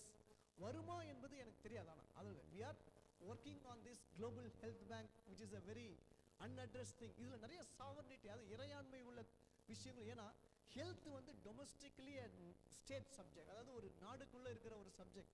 ஆனா நாங்க என்ன ஆர்கியூ பண்றோம், health is no more a sovereign state subject. அது கிடையாது. இன்றைய காலத்தில் நம்ம ஒரு பெருந்தொற்றை சந்திச்ச பிறகு 2020ல ஒரு பெரிய தொற்று சந்திச்ச பிறகு health can not be a domestic subject. அது வந்து ஒரு நாட்டோட எல்லைக்கு உட்பட்டது அல்ல. இது சர்வதேச எல்லைக்கு, சர்வதேச அளவில் பரவக்கூடிய என்ற காரணத்தினால் இந்த குளோபல் ஹெல்த் பேங்க் என்ற ப்ரொபோசலுக்கு, என்ற ஒரு புதிய அமைப்புக்கு நாடுகள் ஒருவேளை ஒத்துழைக்கலாம், ஒப்புக்கொள்ளலாம் என்ற நம்பிக்கை இருக்கு. இது எப்போ டிஸ்கஷன் வரும் அப்படின்னு நம்ம சொல்றோம்னா 2028 நியூ செப்டம்பர்ல ஐக்கிய நாடுகள் கூடக்கூடிய ஒரு சப் கமிட்டியோட கூட்டத்தில் இது நடைமுறைக்கு வரலாம் அப்படின்ற ஒரு, ஏன்னா இதுக்கு இன்னும் நிறைய கன்சல்டேஷன்ஸ் இருக்கு, ரீஜனல் கன்சல்டேஷன்ஸ்லாம் பண்ண வேண்டியது இருக்கு, நிறைய மீட்டிங்ஸ் இது தொடர்பாக போயிட்டு தான் இருக்கு. So it will take some time considering the atmosphere in the western world, particularly United States. So 2028ல ஒரு 2030க்கு முன்னாடி நடக்கக்கூடிய ஒரு சம்மிட்ல இந்த குளோபல் ஹெல்த் பேங்கோட proposal put forward, we can put forward there for the states consent, states deliberation. ஒருவேளை அது த்ரூ ஆச்சுன்னா நான் சொல்ற 3 mechanism, particularly membership accessed fees, voluntary donations from Gates Foundation, other big corporate health related INGOs, and also membership bonds issued by the global health bank in market, in commodity market, can generate billions of dollars for health related issues. Particularly these billions of dollars will go a long way in health financing to fulfill the health financing mandate in goal number 3B of the SDGs. So we hope that, yes, என்னுடைய conclusion see, நோயற்ற வாழ்வே ஆமா, அதனால health generate wealth or wealth generate wealth, I don't know. This is up to you as an economic students to learn. We need a better health, we need a better world, we need a better humanity. We have to overcome with the hurdles that we have today, with wars everywhere, geopolitical tensions everywhere. Anytime we are in a threat to face a next pandemic, when is the next pandemic என்ற question நம்ம மனசுல எழுந்துட்டே இருக்குது. இந்த சுச்சுவேஷன்ல the discussion that we make here on SDGs, particularly health related goals on SDG 3, is quite pertinent and quite pivotal, and the deliberations made here, we hope that it will hear to the policy makers, and we hope that the better prudent policies for the global south, particularly for India will take a lead in formulating a better policies to achieve health related SDGs, if not by 2030, by certainly by 2045. And with this, I thank organizers for giving me this opportunity, and you can read through my paper. It is with your postgraduate HOD sir, and I have developed a new concept on health security in that, so take it and with this I will stop and thank every one of you. Thank you.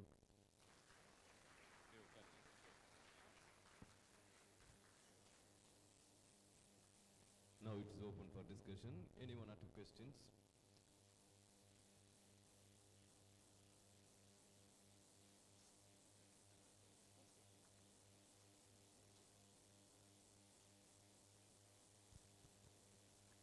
Any questions or any clarification? Yes, Mr. Dr. Chandrasekhar. Yes. You come here. Mellow. Good morning to Honorable Senior.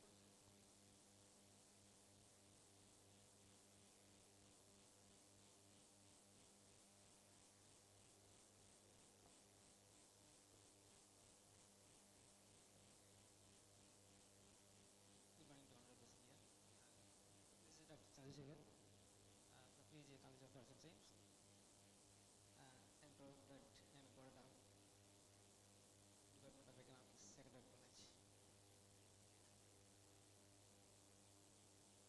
Sir, thank you for your wonderful and insightful presentation.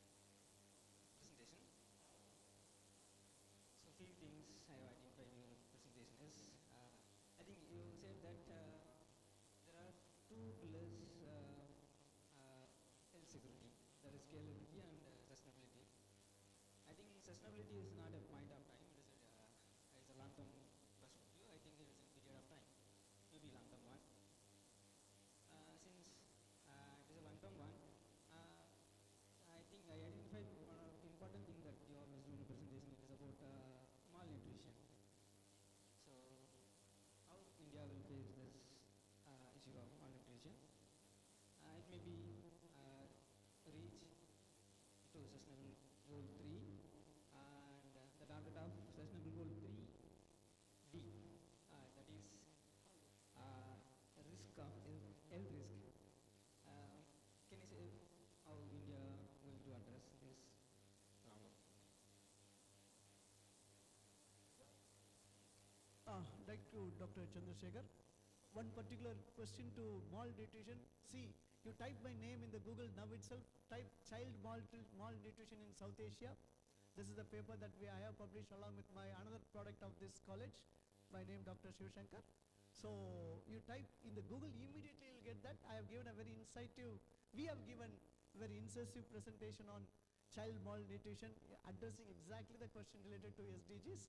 See, India's child malnutrition as on day, particularly in this part of the Indian Union, is almost nearly universal. But look, I am a student of Christian Medical College, so I should know that it is universal in CMC days. I have been to several fields in CMCH where addressing this question of child malnutrition, 1998, 1997, 1999, when I was a student there. So we are almost nearing to the universal level. But only in the central part of the Indian Union, our data tells that it is the biggest challenge ahead, and we may not able to achieve the 30, 100:70, that but category we may not achieve, we may still fall short. we may fall short of numbers. As a consequence that India may not be able to achieve that target by 2030, but surely by 2033, 34, with the new schemes that our government of India has introduced recently, Passion and other schemes, and we still believe that we can achieve that. Anganwadi system is also improving in Madhya Pradesh and Uttar Pradesh. So I think we'll by 2033, 34, we'll achieve that. Health risks. Oh, see, health risk has not dissipated from our humanity since the dawn of our civilization. From the year 1 AD, say if you take it, health risk, plagues and pandemics have always plagued our society. Health threats, health risks still continues to threaten us. That is how we need a response. That is how the pandemic treaty, which is one of the lacunae in the global health policy system, even there is a domestic health policy system is lacking. So that is what we are introducing. That is what the international system and also India attempting to formulate a robust policies on preparedness. I keep saying we don't need AIMS, we don't need JIPMERS, we don't need Apollos and breach candies. What we need is primary health centers. They are the only backbone of the global health system or health system in India, which could be able to prepare well. Preparedness and response should start at the primary health, not at the tertiary level. So I'm sure I made a little bit answer, but otherwise I can go on to give global statistics and all. Thank you, sir. Thank you.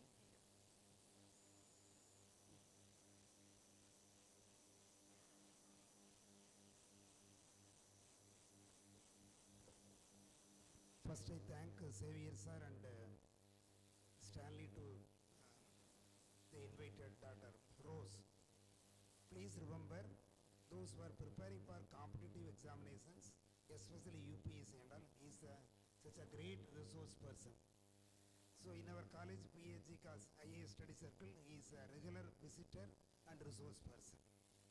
One very important information, those who are preparing for UPSC preliminary examination, general studies paper 2, we have minimum of 6 to 8 questions from international relations, international organizations, defense, all those things. So every year, out of 100 questions, you will get 6 to 8 questions from international. Am I correct, sir? More than, yes, you can score. Plus, out of the 6 or 8, 10 questions, one question from either Pakistan, Bangladesh, Sri Lanka, Nepal, Bhutan or Maldives. So, this is a technique of answering. In our PhD class academic study circle, we always teach about not answering, technique of answering. Technique only. So, he is such a great resource person. I am very happy, Rose sir, that you came here. And morning, Dr. Sivasankar contacted me and he sent the one. So, those who are preparing for competitive examination, those who are preparing for UPSC and all, please follow him. Even at 9 o'clock, what happened in the international relations, he knows. What happened in the 8:45, he knows. So date waste, time waste, what is happening. So all the information he is having. So it is your duty to utilize the services and knowledge of Dr. Rose. Thank you, Rose.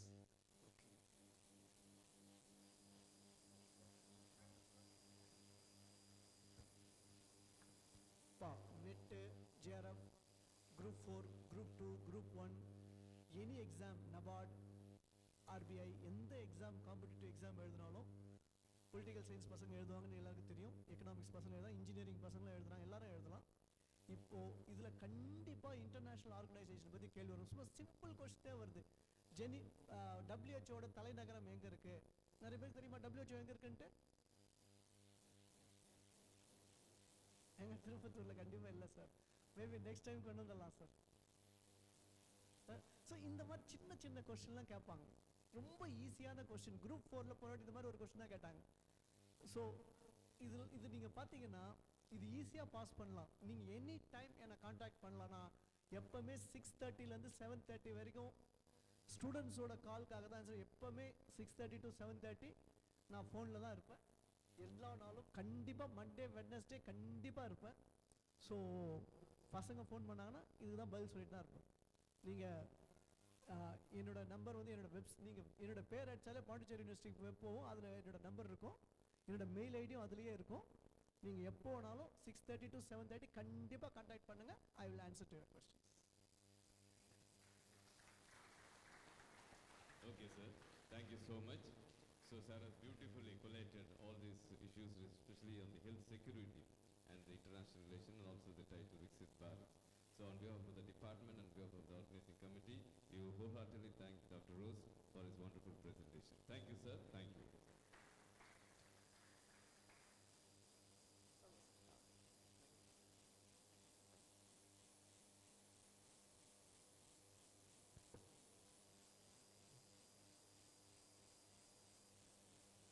So, dear friends, we are moving to the next technical session. May I now invite Dr. A. Prem Kumar, the resource person for this particular technical session, and the moderator, Dr. S. Gunathan sir, on stage, please.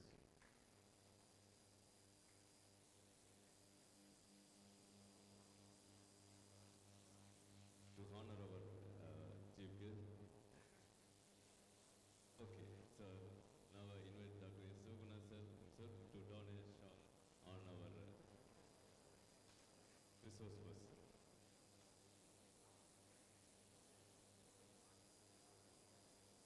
மாணவர்களே, உங்களுக்கு ஒரு முக்கியமான செய்தி என்னன்னா, frame sir வந்து நம்மளுடைய old student. BA, MA, MPhil, PhD 4மே இங்கே தான் பண்ணார். டாக்டர் சேவியர் சார் தான் அவங்களுக்கு கைடு. ஸோ இது நம்மளுக்கு ஒரு பெருமை.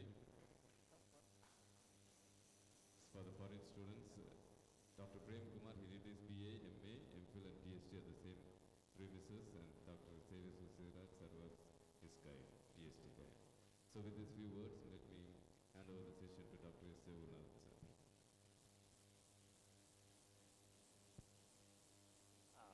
Very good morning. Thank you. Thank you. For this session, Dr. A. Prekumar is a resource person. First of all, I would like to say about his, with regarding to few things. Most important thing is he is our alumnus. He has studied here BA, MA, MPhil and PhD. And he has done a PhD under the supervision of our PGHOD, Dr. A. Xavier Susiraj sir. Right now, the Dr. A. Prem Kumar is currently serving as a faculty of economics at the School of Arts, Humanities and Social Sciences, Chanakya University, Bangalore.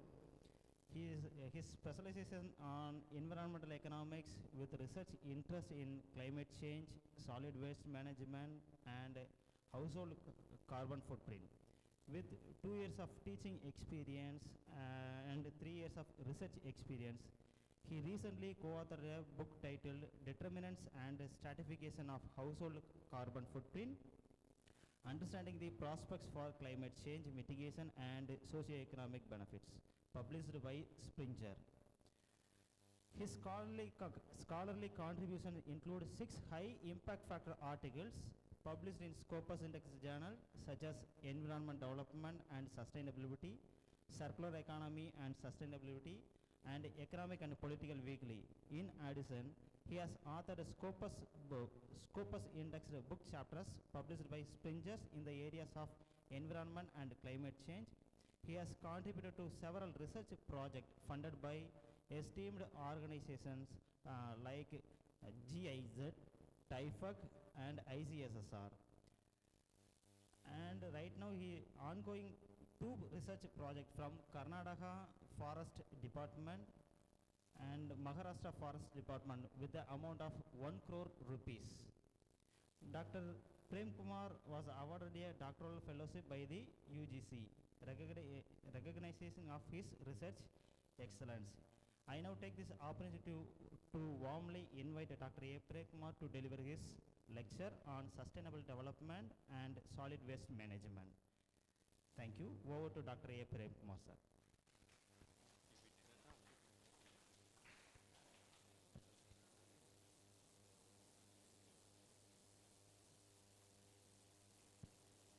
Thank you, sir, for a brief introduction.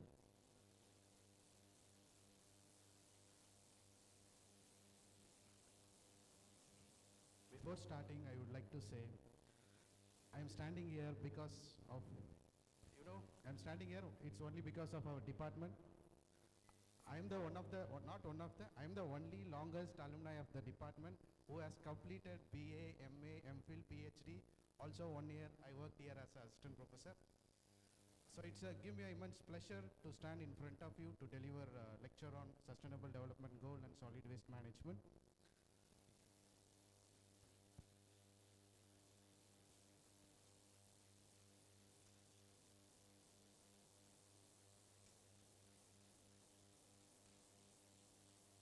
Okay. What do you mean by solid waste? What is waste? Yes. What is waste? The thing which is coming as extract from a process. Good. Yes. Next slide.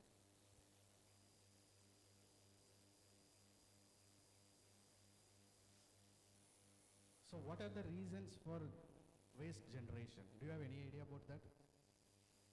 Why are we generating waste? Yes. So it's because of a major reason is urbanization, migration and economic growth. When people migrate from rural to urban area for in search of job, we consume more. Because of that, we consume more things, like because of that, we generate more waste. Waste are classified into two major types. One is a biodegradable waste and non-biodegradable waste. So according to Ministry of Housing and Family Affairs, on an average, India generates around 52.97 million tons of solid waste per annum. So out of which, around 0.1 million tons of solid waste is being generated per day. Next. Yes. As far as per capita municipal solid waste solid waste generation is concerned, in peri-urban area we are generating around 100 grams of solid waste, whereas in urban areas it's 500 grams. So another estimation by Central Pollution Control Board says that India is expected to generate around 160 million tons of solid waste per day by 2041.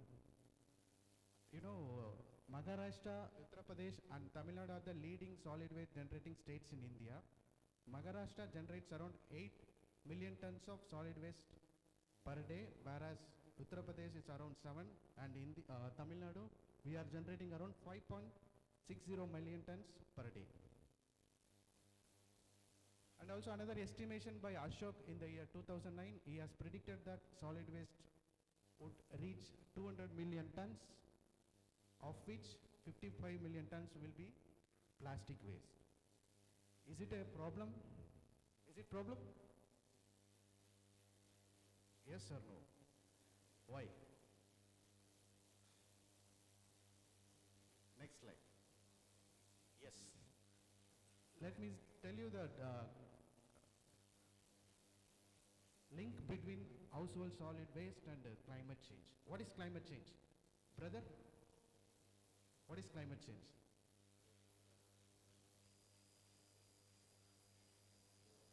Yes, what do you mean by climate change? What is climate change? Yes.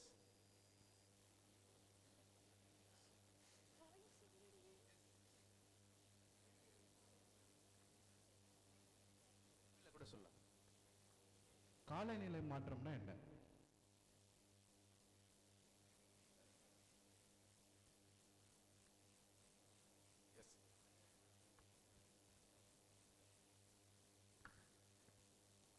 something happens on the impact and negative ecological systems, and which creates more which creates something bad to the environments. Very good. So climate change is a long-term phenomenal change in the temperature, rainfall. Okay. Do you think is there any connection between solid waste generation with climate change? Yes, there is a connection. Solid waste generation usually emits methane gas, that is CH4. You would have studied in your 10th or 12th, right? If you are from science background, you know what is methane gas. So basically what happens, methane is one of the most powerful greenhouse gases. So we have around 6 greenhouse gases like carbon dioxide, methane, nitrous oxide, ozone, etc. So this particularly methane gas is a more powerful one, which has 28 to 36 times than CO2 emission. So it is the second largest contributor to global warming after carbon dioxide. So Intergovernmental Panel of Climate Change in the year 2000, they have predicted that 20 to 40 million tons of methane alone emitted from solid waste. அந்த டயக்ராமை பார்த்தீங்கன்னா உங்களுக்கு தெரியும் எப்படி waste generate ஆகிறது climate change உருவாக்குதுன்ட்டு. So in the first stage we are consuming more, as a result of that we are generating waste. So those waste are dumped into landfill sites or open dumping. Again from there it emits methane gas, then it results in a climate change in the form of global warming, extreme weather and rainfall and ecosystem damages. Next. Okay. So far we discussed about solid waste generation and its overview in Indian context as well as in Tamil Nadu. Okay, what do you mean by solid waste management? What do you mean by solid waste management? Yes.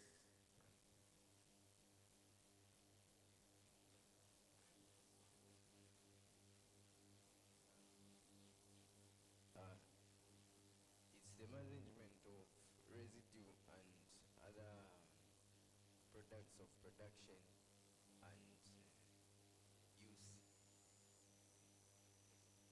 So solid waste management is nothing, it's about managing the waste. Okay. Yes, if you manage our solid in a proper way, we can maintain clean environment, we can also improve the quality of life. It's nothing, it's about the post-consumer material. Then we can also prevent from spread of diseases. Okay. So in waste management, we have a hierarchy for waste management. Okay. So top are most preferred and least are less preferred. If you see, first one is about prevention. Second, correctly segregating. So in our department, I think in front of our department staff room, we have 2 dustbins, right? Yes or no? Which color? Red and? Okay, what is the purpose of red? Yes, what is the purpose of red bin?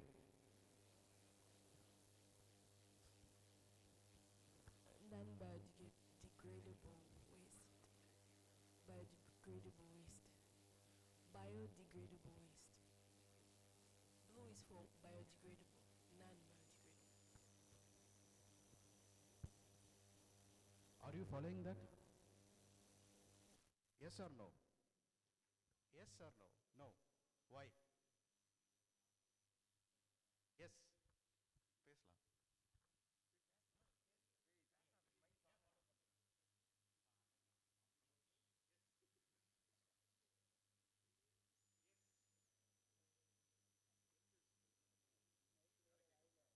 பேசலாம். நம்ம பாட்டுக்கு அவங்க போட்டு போயிடுறாங்க குப்பையை, அது ஒரு பொறுப்பு இல்லாமல் போட்டு போயிடுறாங்க. Very good. ஏன் பொறுப்பு இல்லை? அதை பற்றி அவேர்னஸ் இருக்கா? எந்த குப்பையை எதில் போடணும்னு தெரியுமா? ஏன் தெரியல? Are you following that? Most of us know, right? But we should follow. Biodegradable na paper, kitchen, flower waste, leaf, இதெல்லாம் தான் biodegradable. Non biodegradable na metal, plastic, sanitary, and these are non biodegradable waste. So as per the solid waste management hierarchy, we have to segregate our waste properly. Next is about recycling. What do you mean by recycling? Recycling or reuse? Recycling. Brother? Good. Can you give some example?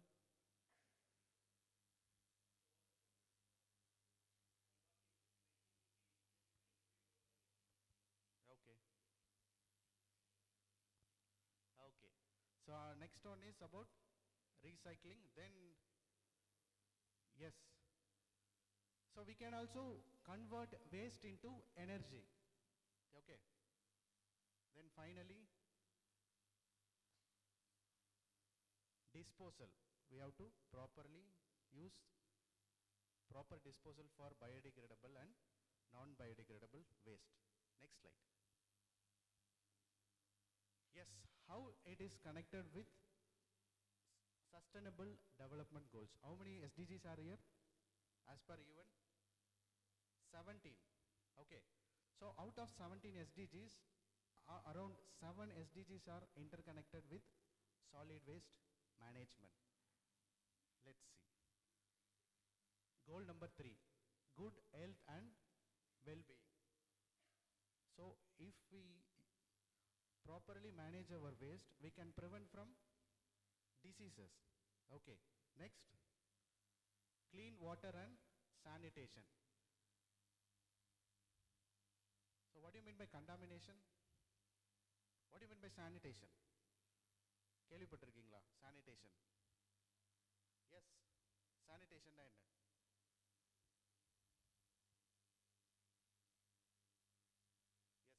What do you mean by sanitation? Yes, very good.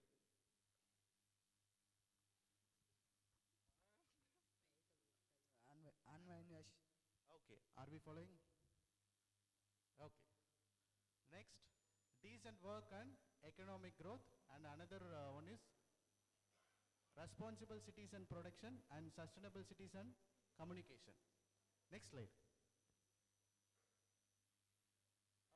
Okay. So I have prepared one collaborative framework between government and households and students. What government can do, they can bring some policies, right? Government policies எடுத்துட்டு வராங்களா? Waste segregate பண்ணுங்க அப்படின்ட்டு நம்ம பண்றோமா? ஏன் பண்றது இல்ல? ஏன்? அவேர்னஸ் இருக்கா? என்விரான்மெண்டல் எக்கனாமிக்ஸ் படிக்கிறோம் தானே நம்ம செமஸ்டர்ல? Yes or no? படிப்போம். இவிஎஸ் படிக்கிறீங்க தானே second semester? No. Okay.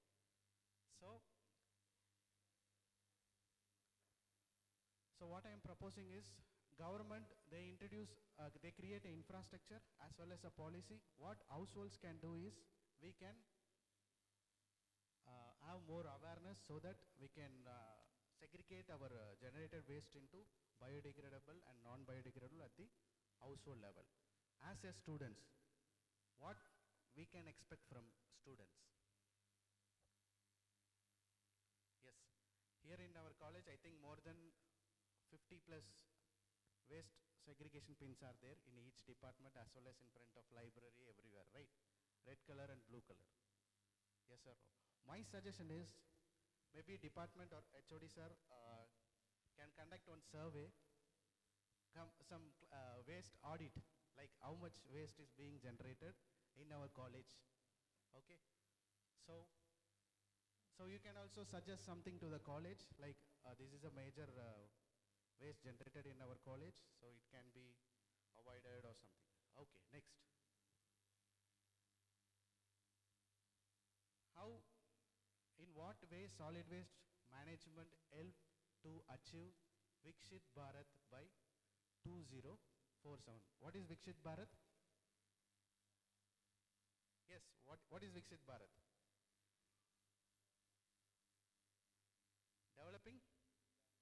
Developing planning. By brother, what is Viksit Bharat? Yes, we are here, right? The seminar title itself about Indian economy and Viksit Bharat at 2047. What is Viksit Bharat? Yes. What do you mean by Viksit Bharat?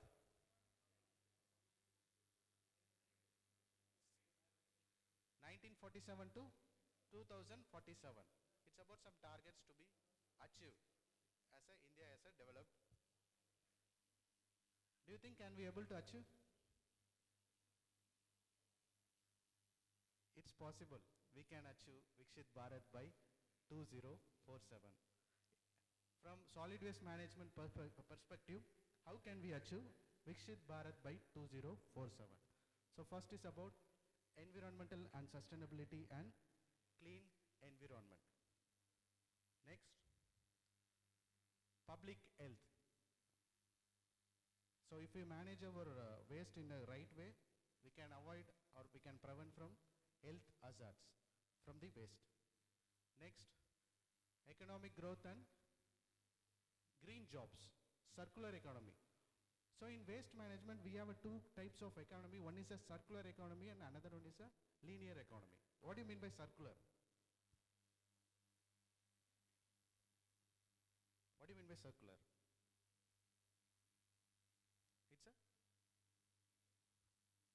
It will be a circle, right?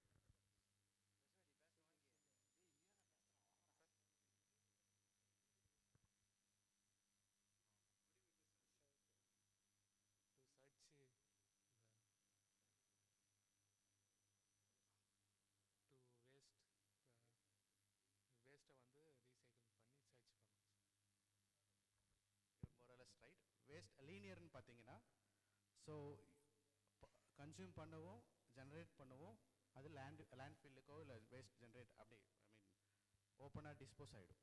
But circular எக்கானமினா consumption then waste recycle. It's about all about recycle. It will be like a cycle. திருப்பி அதை use பண்ணுவோம், திருப்பி consume பண்ணுவோம், waste generate landfill சைஸுக்கு போவோம், திருப்பி it's like a process. Okay. So finally, I would like to conclude my talk with a small statement. Solid waste management is a foundation for a clean, healthy, inclusive and sustainable Viksit Bharat by 2047. Thank you.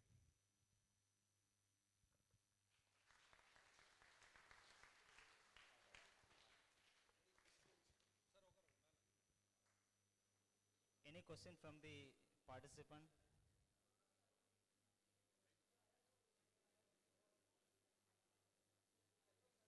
Yes. Yes. Sir just minute sir. Prem, அதாவது நீங்கள் sacred art காலேஜிலோ எங்கள் யூனிவர்சிட்டிலையோ சொன்ன அந்த பின் எல்லா இடத்துலையும் வச்சுருக்காங்க, யாருமே அதை ஃபாலோ பண்ணுறதுன்னு வைங்க. சரி விடுங்க. நம்ம மாண்புமிகு பாரத பிரதமர் அவர்கள் விக்சிட் பாரத்னு சொல்லக்கூடிய பாரத பிரதமர் அவர் தான் சொல்லிச்சாரு ரீசெண்டாக.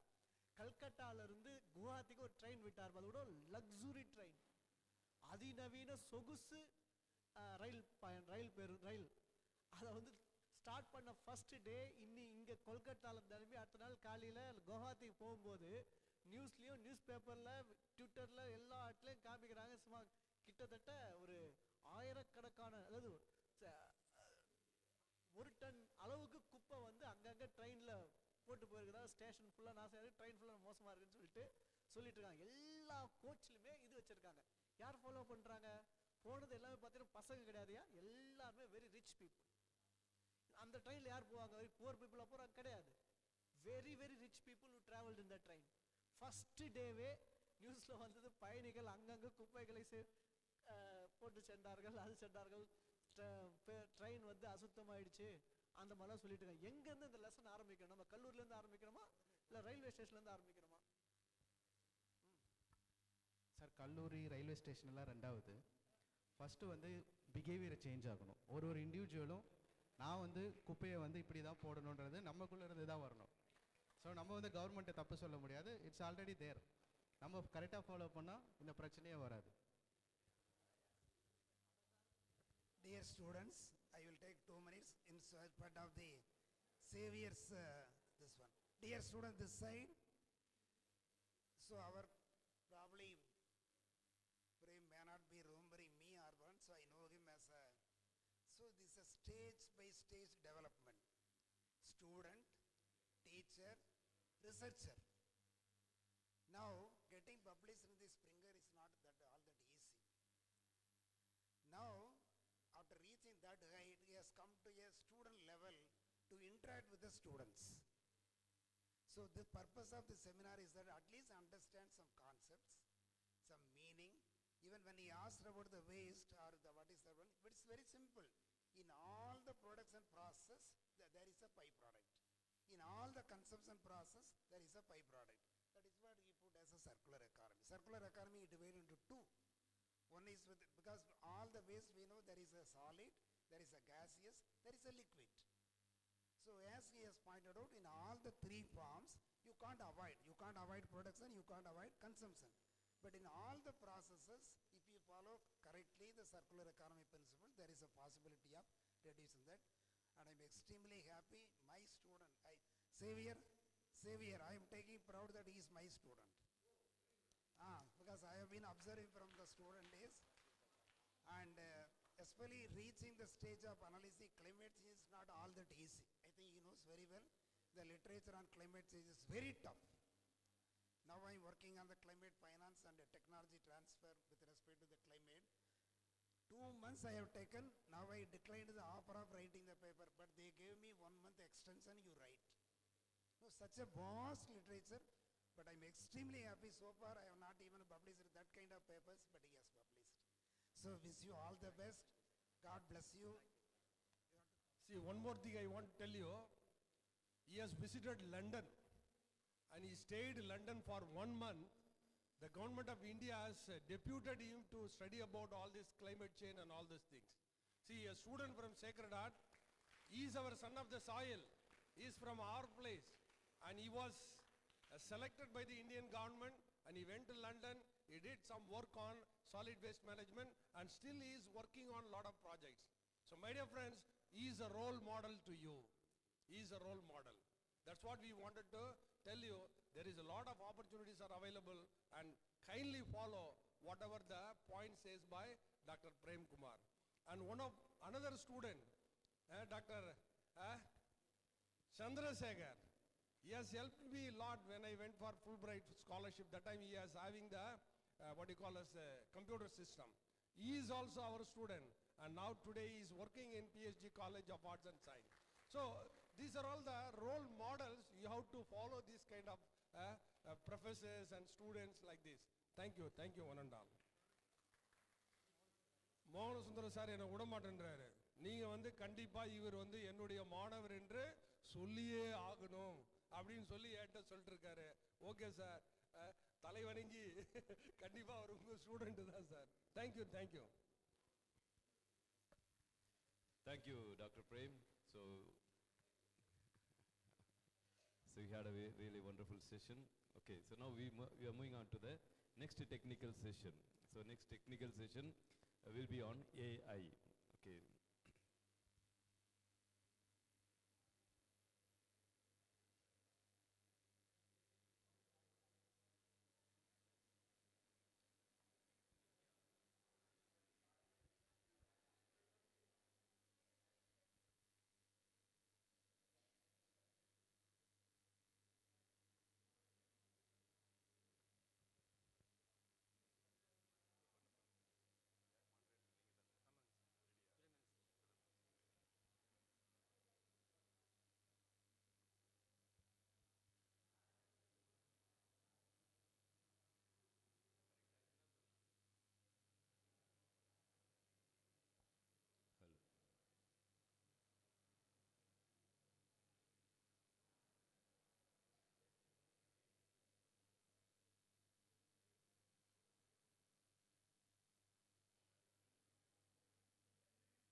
this technical session, we have eminent person, especially you know about Dr. Philomen sir. He's been working here, and also you know about his contribution towards the development of the college.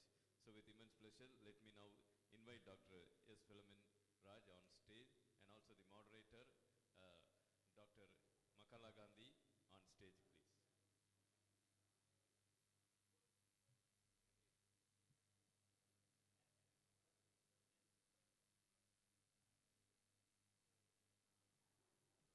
So,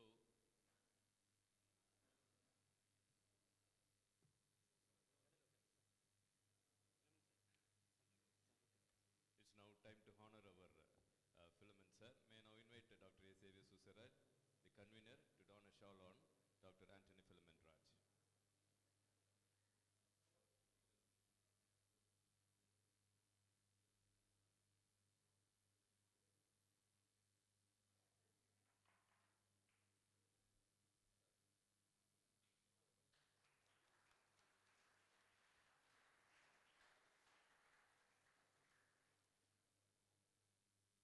Thank you, sir. Now, now I hand over the session to Dr. Makala Gandhi.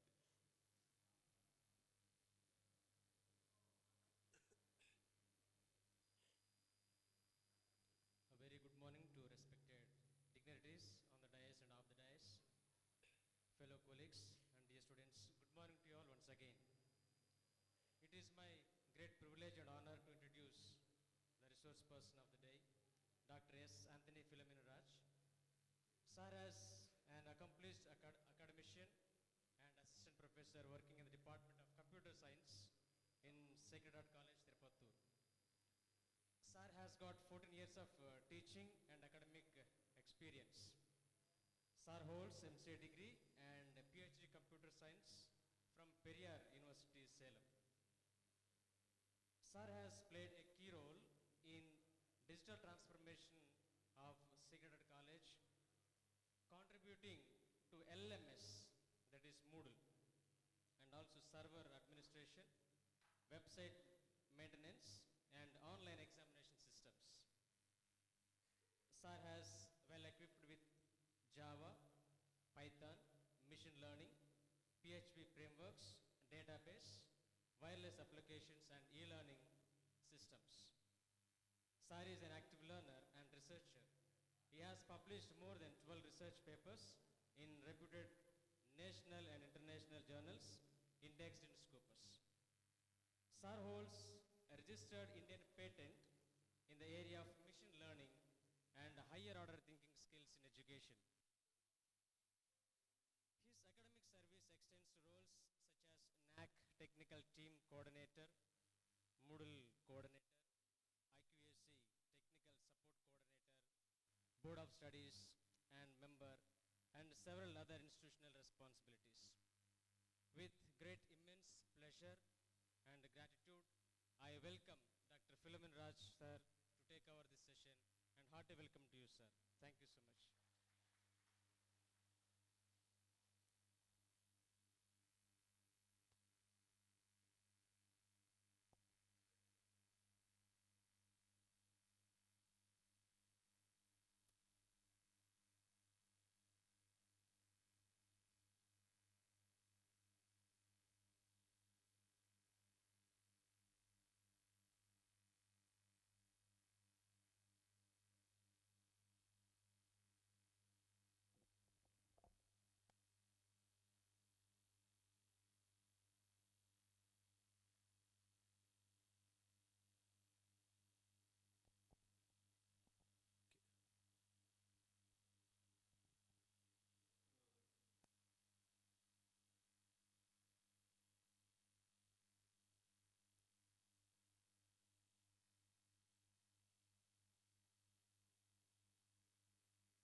So while reading this content, suppose I am going to understand about the scope of meaning and scope of macroeconomics. Just copy and paste here. So explain this concept.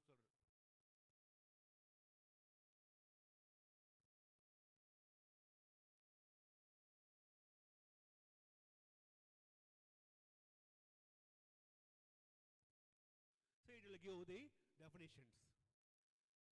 Examples of economics, then scope of economics. So everything it will give. Suppose you must specify the author also.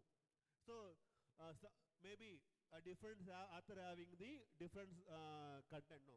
So I am going to explain this based on maybe this author. Just copy this author. So according to author,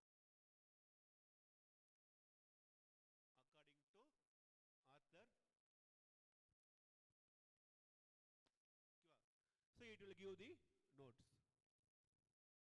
So according to author, as per the definitions. So everything it will give. So likewise, you can prepare the content as well as the notes for the particular topic. So for example, now I am going to prepare the different types of question can be asking from this. So for example,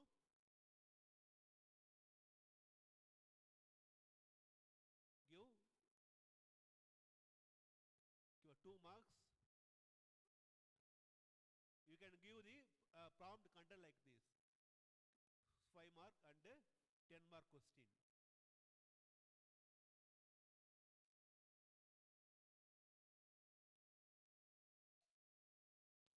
So it will give the question. What is macroeconomics? Define macroeconomics. Why? Name 2 any macro. So it will give the 2 mark question. Then essay type question. Then 10 mark question.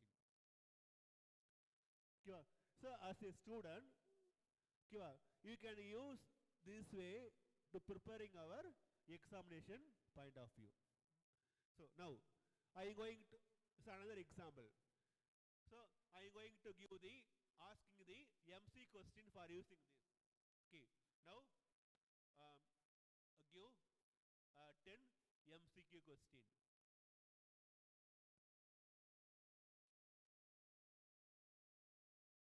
Above content.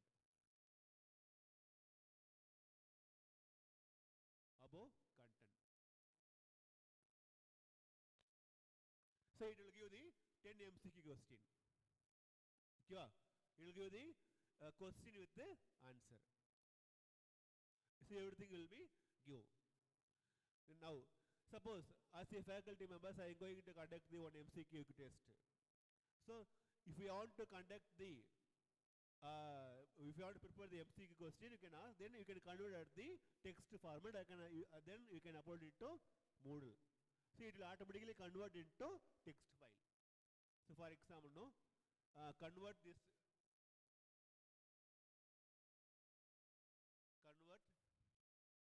question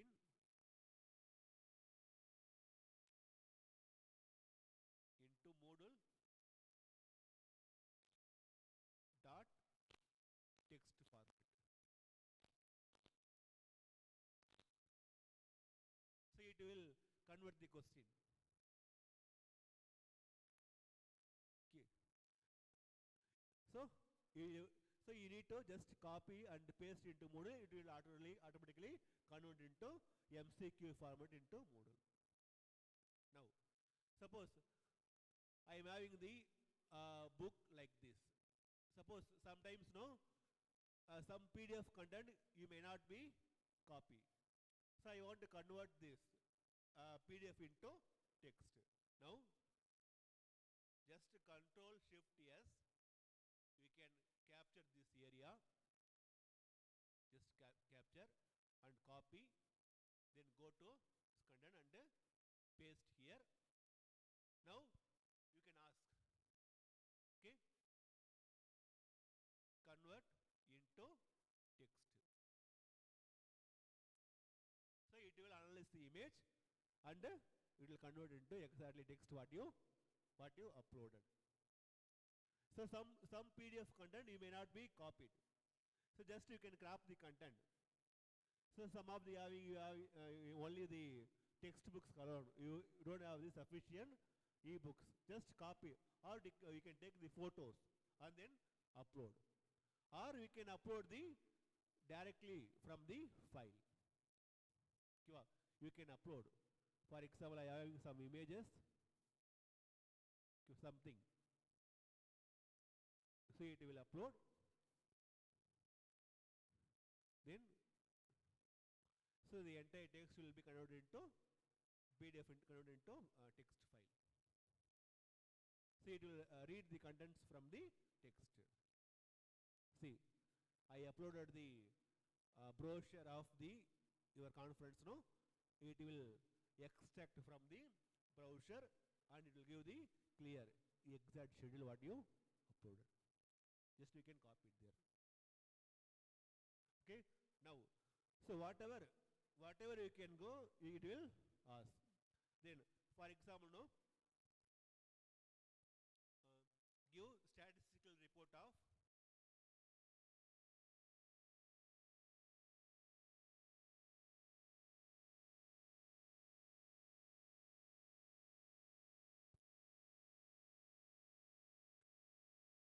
Indian economy.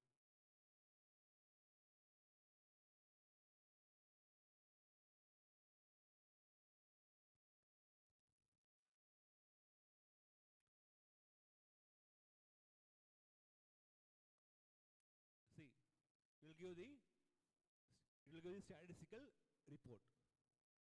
See, it may not be correct also. You must be clarify. Then, for example, in the research side, I am going to give the I am going to do some research population about the Tamil Nadu. You can give the topic. It will give the problem statement. So, for example,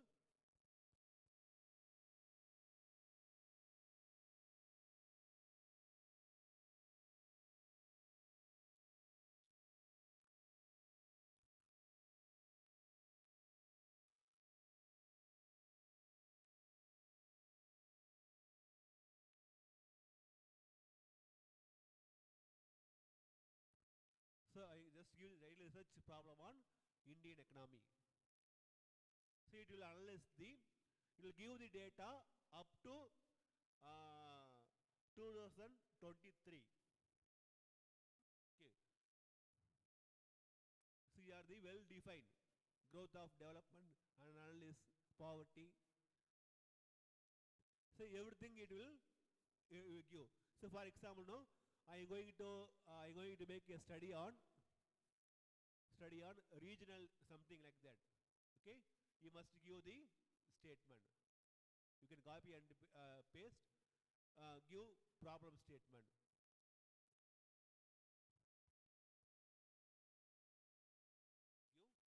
Give problem statement.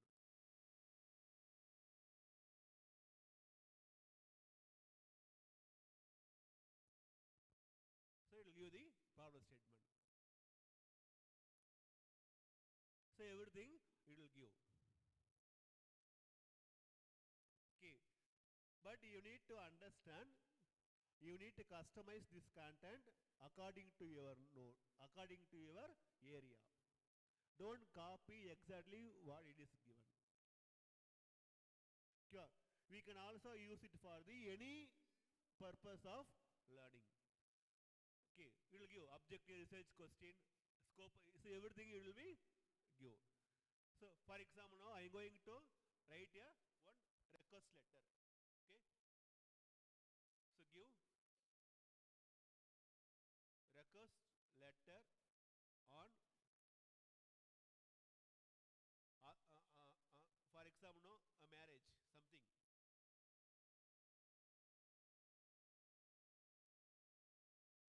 It will give the letter. So it will give the formal request letter. So everything it will give. So just you need to copy this content and type it. Okay, then customize your needs. Okay. So I am going to give just only there are few more tools are available. For example, no, suppose if we take the quiz.com. So here first time no, it will ask your email ID. Once register, you can create the quiz. So button or checkbox, range or type of answer or AI assisted. So everything will give. Okay. So due to time consumption, I will stop here. I will share this PDF PPT to Jacob sir, and so you can get it from them. Then try to practice. So my request, no. So try to create. If you don't have the email ID, try to create an email ID. So try to register into ChatGPT. So try to practice. Okay. You can get some more idea. Now I am going to conclude.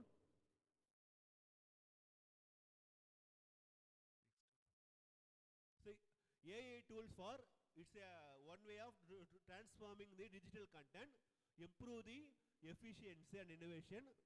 Ethical also issues also there. The AI is the next generation.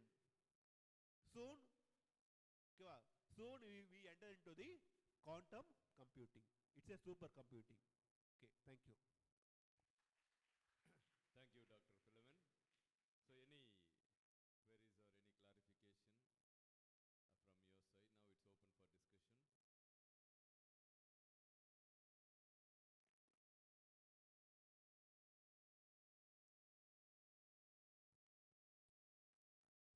நீங்க தமிழ்ல கூட கேட்கலாம். No one replaces the human.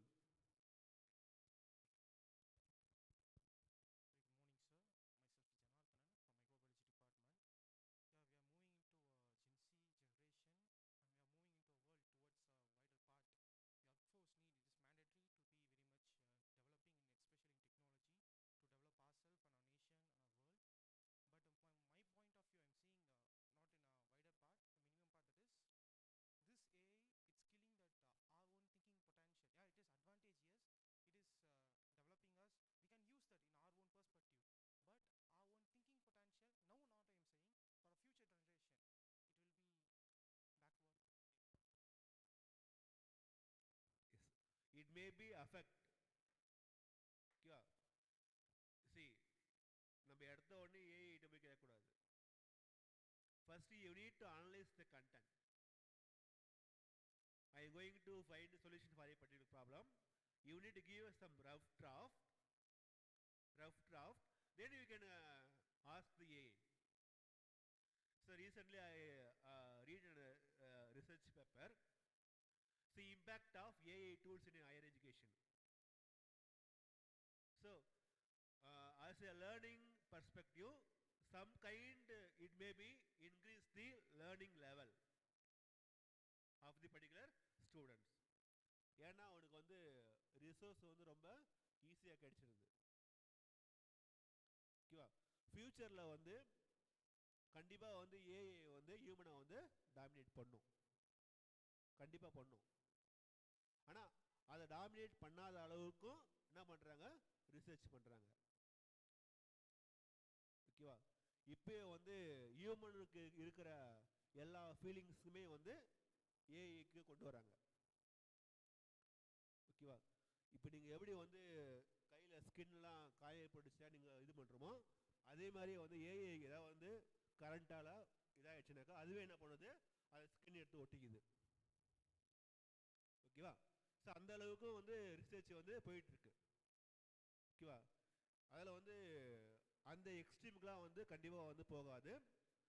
No AI can replace the human intelligence. This is my perspective, because human only made a AI. கரெக்டா? மனுஷன் தான் வந்து AI போச்சு, ஏஐட்டு யாரும் மனுஷன் வரல. அப்போ no one can replace the human intelligence. So this is my answer.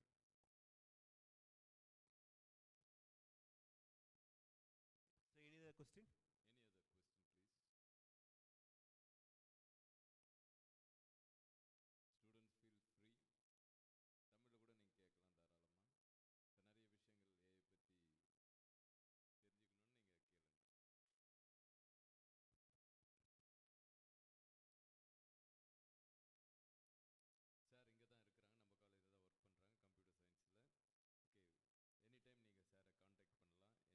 Computer சயின்ஸில். ஓகே, எனி டைம் நீங்கள் சாரை காண்டாக்ட் பண்ணலாம். எனி டவுட் உங்களுடைய especially the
Economics.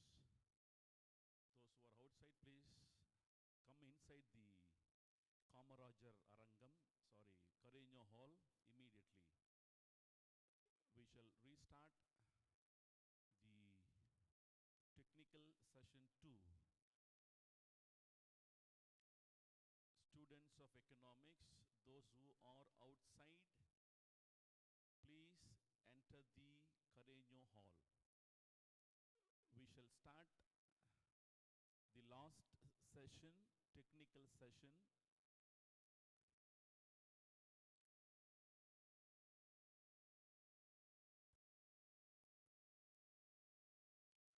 Class leaders, you can assist and ask your class students to come into the Carreño Hall.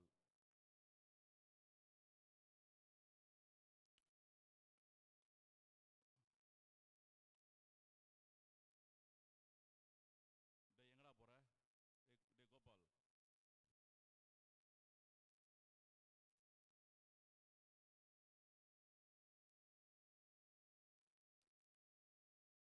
the participant of Sacred Art for the Department of Psychology and MBA, please come inside.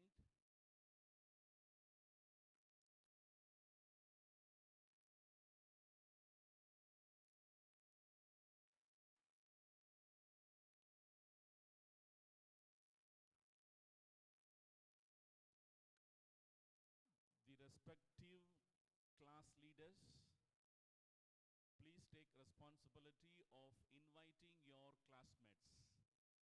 We about to start and restart the technical session now.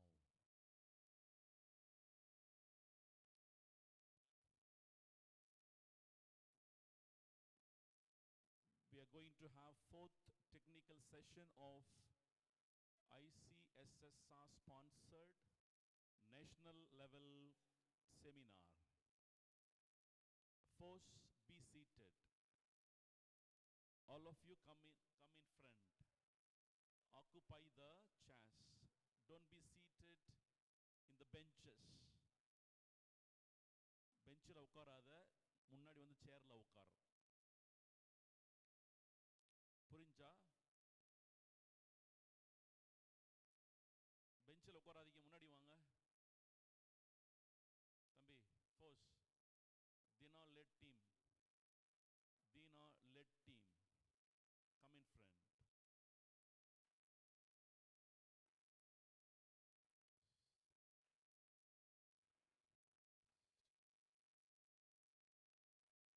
I'm calling and asking all the students of economics to enter the Carreño Hall immediately. The class leaders of first B economics, second B economics, third B economics, to take lead of your classmates. Yes.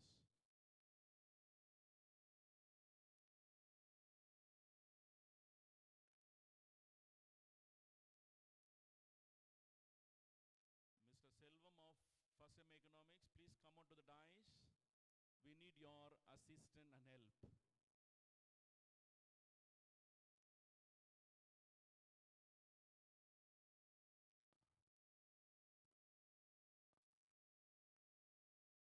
Master Selvam and Lokesh and Co., the organizing representatives and volunteers, come. We need your support and help in arranging the dais.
TNCPCR.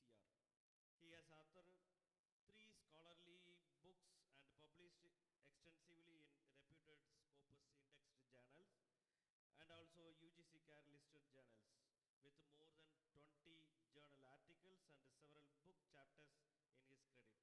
He has presented papers at numerous national and international conferences and has been recognized with the Young Economist Award in 2022 and Best Social Scientist Award in 2019. He has organized and convened several academic events. He is also the sought-after speaker, having delivered keynote addresses, endowment lectures, and invited talks across various universities and institutions on topics related to SDGs, MSMEs, healthcare, environmental challenges, and research ethics. With his vast experience, strong research background, and deep understanding of contemporary social economic issues, Dr. Arun is truly an ideal resource person for today's session. On behalf of the department and my own behalf, I wholeheartedly welcome Dr. J.V. Arun and request him to kindly share his valuable insights with us. Thank you. Over to you, sir.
Thank you, Dr. Vincent, for the warm introduction. Don't know I fit into all his words and all, but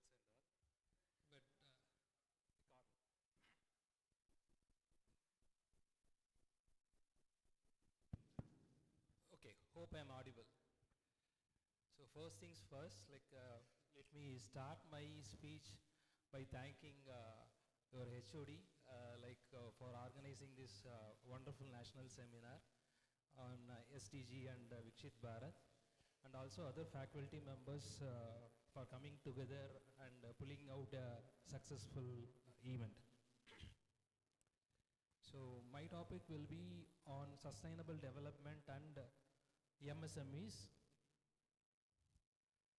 So before getting into the topic on the convergence between MSMEs and sustainable development, let me brief you about my views on Vikshit Bharat, that is developed India in the 100th year of its independence, that is by the year 2000.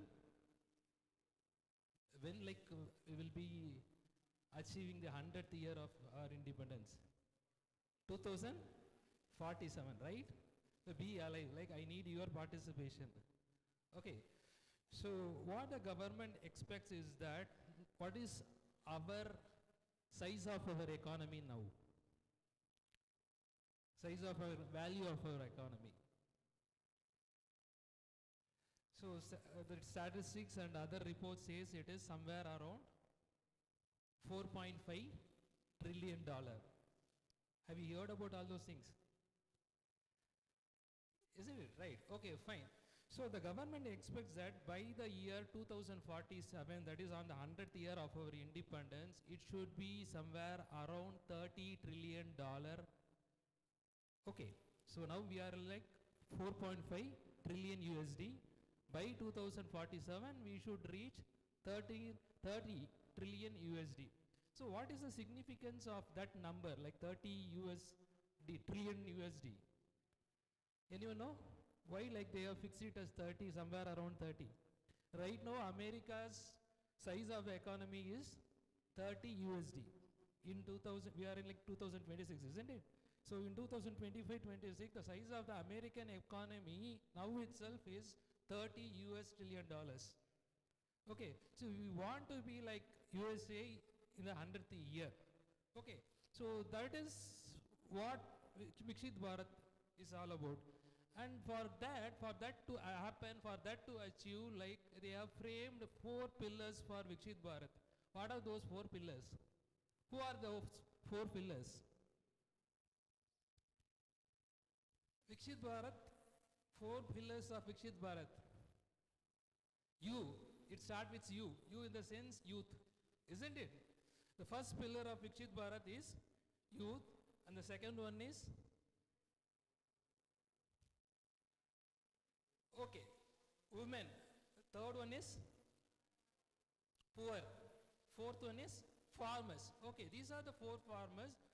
Having them in mind, like they have framed that we will achieve development status. Okay, so for which like this SDG is going to be really helpful. That is what our expectation as well. Okay, this is as far as Viksit Bharat is concerned. And coming to these sustainable development goals, by now like this is the second day of this seminar, and by far like you would be knowing like when it was launched by 2030, like we need to achieve 17 goals, and like under the 17 goals 167 or 169 targets are there, isn't it? Okay, fine. If we are in fact like midterm assessment reports of SDG is also out, except gender disparity, we were able to achieve almost all the targets listed by the UN. Okay, so far so good. And what we expect, or what the experts feel, is that if we are able to achieve the targets of SDG, we will be on the right track to be the developed nation in 2047. For this MSME is considered to be a catalyst to move forward our economy to become a superpower or a powerhouse in 2047. So like we want to be a powerhouse in 2047, for which the dark horse is MSMEs. Do you understand? So there is a star batsman. Consider MSME as the star batsman to take us to the century. Do you understand? Okay, fine. Go to the first slide. Okay, before talking in detail about MSME and its relationship with the sustainable development goals, we need to know like what is MSME, isn't it? Like in the last budget, the union budget, they have changed the classification of MSME. First, let me point out those changes, and then I'll go into the details of MSMEs. Okay, so they have increased the investment limit. Okay, from for as far as this micro enterprises are concerned, the investment limit is 2.5 crores, whereas for small enterprises it is 25 crores, and whereas for the medium enterprises it is 125 crores. So that is there. And even as far as India is concerned, it is dominated by 2 enterprises, micro enterprises and small enterprises. Almost 99% of our MSMEs are micro and small, whereas the medium enterprises, they positioned in the last place with only 0.33%. Do you understand what I mean to say? That means most of the employment is generated from the first 2, micro and small enterprises. But that doesn't mean that doesn't belittle the significance of medium enterprises. In fact, when you go by the export value of the total MSMEs, the contribution of medium enterprises is much more than micro and small enterprises. Do you get the point? Okay. So as far as India is concerned, it is said that like 6.8 crore MSMEs are there, and Maharashtra, Uttar Pradesh, and Tamil Nadu are the top performers when it comes to the establishment of MSMEs. I mean, what's so significant or what's so important as far as MSME is concerned is that like it has to be, you have to be more innovative. Do you understand? And more innovative in the sense, more innovation will lead to more entrepreneurial skills among the citizens. So if these are the things that Indian government is aiming for. So to improve the innovative skills or entrepreneurial ability of the citizens, Government of India has given so many schemes, right from Make in India, Startup India, Stand Up India, Digital India, and Prime Minister Mudra schemes are there. Okay, so all these schemes provide loans at a concessional rate. In fact, like no, and in fact, like you might have heard about Startup India and all. They say that like 100,000 Startup Indias are there in there. Have you heard about unicorns? Yeah, maybe. Okay, since I have mentioned it, let me brief about unicorn and all. Okay. So they say that 120 unicorns are there in India right now. Unicorns, examples for unicorns, do you know about this Zepto, Lenskart, Flipkart? Okay, so these are examples for, some of the examples for unicorns. Okay, let me brief about unicorn and all. Excuse. So unicorns are nothing but like its total value is $1 billion, like roughly around, it comes around 100 crores. If you translate into Indian rupees, like it is like 100 crores. So we have like 120 unicorn startups with the value of 100 crores. Okay, so that is the kind of position our Indian MSMEs are there. What I'm trying to highlight here is that we are doing so well when it comes to MSMEs. In fact, like of the total exports, 45% of the exports are coming from MSMEs. That is the latest thing. And in fact, like the number of employment opportunities that are able to provide is second only to agriculture. Still, even now, like agriculture is a major job provider, after which like in India, like MSMEs provides more employment opportunities. All these facts and details given by me will give you a fair idea like how good or how big MSME in Indian ecosystem. Do you understand? Okay, let's go to the next slide. And again, like you should be thorough with these SDGs and 17 goals and all. I'm not here to say all MSMEs are directly related or directly contribute to the success of all these 17 targets. So some of the targets are directly or closely related to this target, and some of them through the products they produce, they make a major influence in the other targets. Okay, we will go one by one. How I'm planned the entire session is that it will be like MSME versus goal number 1. Till 17 goals we will discuss like how it is related, how it is influencing, how it is pushing forward the Indian economy towards the goal of developed nation. Okay, let's go. The first SDG goal is like to end poverty, isn't it? If you want to end the poverty, what you have to do? Varuமை ஒழிக்கணும்னா என்ன, what you have to do? You have to give employment opportunity to the young generation, isn't it? See, and again, like figure says that World Bank report says that 70 million people are still living under poverty in India. And the same report says that, and even the government of India claims that 117 million people has been lifted out of poverty in the last 10 years. Before 10 years, keep in mind, before 10 years, like poverty number, like it was like 240 million. And the government says, and even the World Bank right now like acknowledges that 170 million people has been removed from that list, and only 70 million people. Still 70 million is a big number.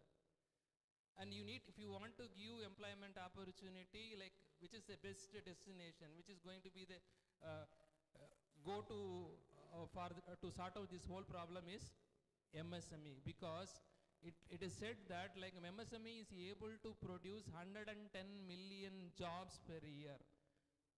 Do you understand? Why you are studying? To gain knowledge?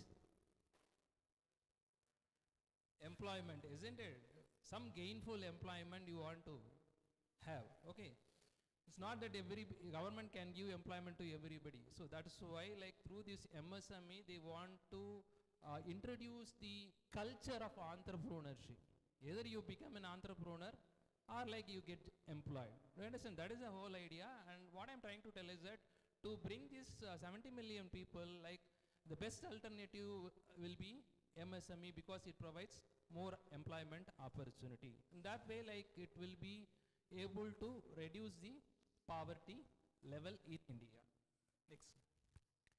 And zero hunger, like some people might think like how like zero hunger and MSME is related. Like see, MSME's role in sustainable agriculture is more, and moreover, and it is estimated that out of the farmers in India, small landowners, farmers are categorized based on the size of the land holdings, isn't it? Do you know all those things? Okay, so small landholders are there, and the figure says that 20% of the small landowners are living under poverty. That is what recent reports suggest. And through these MSMEs, this post-harvest loss, agriculture, isn't it? See, they produce commodities, and after producing those commodities, they have to take those commodities to the market. Do you understand? Before reaching the market, most of the commodities produced are lost. Do you understand? In transportation or in sometimes like in storage or due to lack of warehouse facilities. The post-harvest loss is much more among the small farmers. See, when you go for this MSMEs and all, it is estimated this post-harvest loss can be reduced to a greater extent. When you are able to reduce the loss, post-harvest loss, you automatically help the small farmers, isn't it? Because already like 20% of them are living under poverty, like hunger is more. So that is why people say that you adapt MSME in agriculture, in sustainable, make it sustainable agriculture so that small farmers can be helped in a better way and they can be lifted out of poverty, and hunger level also can be reduced. And moreover, when you talk about this zero hunger, like India has planned that in the year 2047 there should be no poverty, a single poverty case in 2047. That is the one of the goals of Indian government. Do you understand? Vikshit Bharat, you say Vikshit Bharat, isn't it? Like no single person should go to bed without having any food. That is the kind of ambition they have. Okay, fine. Next. And then MSME and SDG 3, good health and well-being. And see, primary health care and all, like it is taken care of. Okay, so every village, like they have like primary health centers and all. What is the most worrisome point or what big headache for Indian government or public health is the secondary health and tertiary health, isn't it? Particularly when it comes to the surgery procedure and all, it is quite expensive and all. So till now, like it was with the major players. When I say major players, the big industries were having that access. So right now, after like MSMEs came into picture, all these surgical procedures like instruments are being manufactured by the MSMEs. So after their entry, like it is said that the cost of the surgeries have gone down to a greater extent. Do you understand what I am trying to say? Before these MSMEs, so the surgery cost was much higher in India, and after the introduction of MSMEs in health sector, it is being estimated that it has become much cheaper. Okay, so in that way, MSME plays a greater role in maintaining a good health among the Indian citizens. Okay, the next one. And qualification. And MSME Act, that is Micro Small Medium Enterprises Development Act, was introduced in 2006.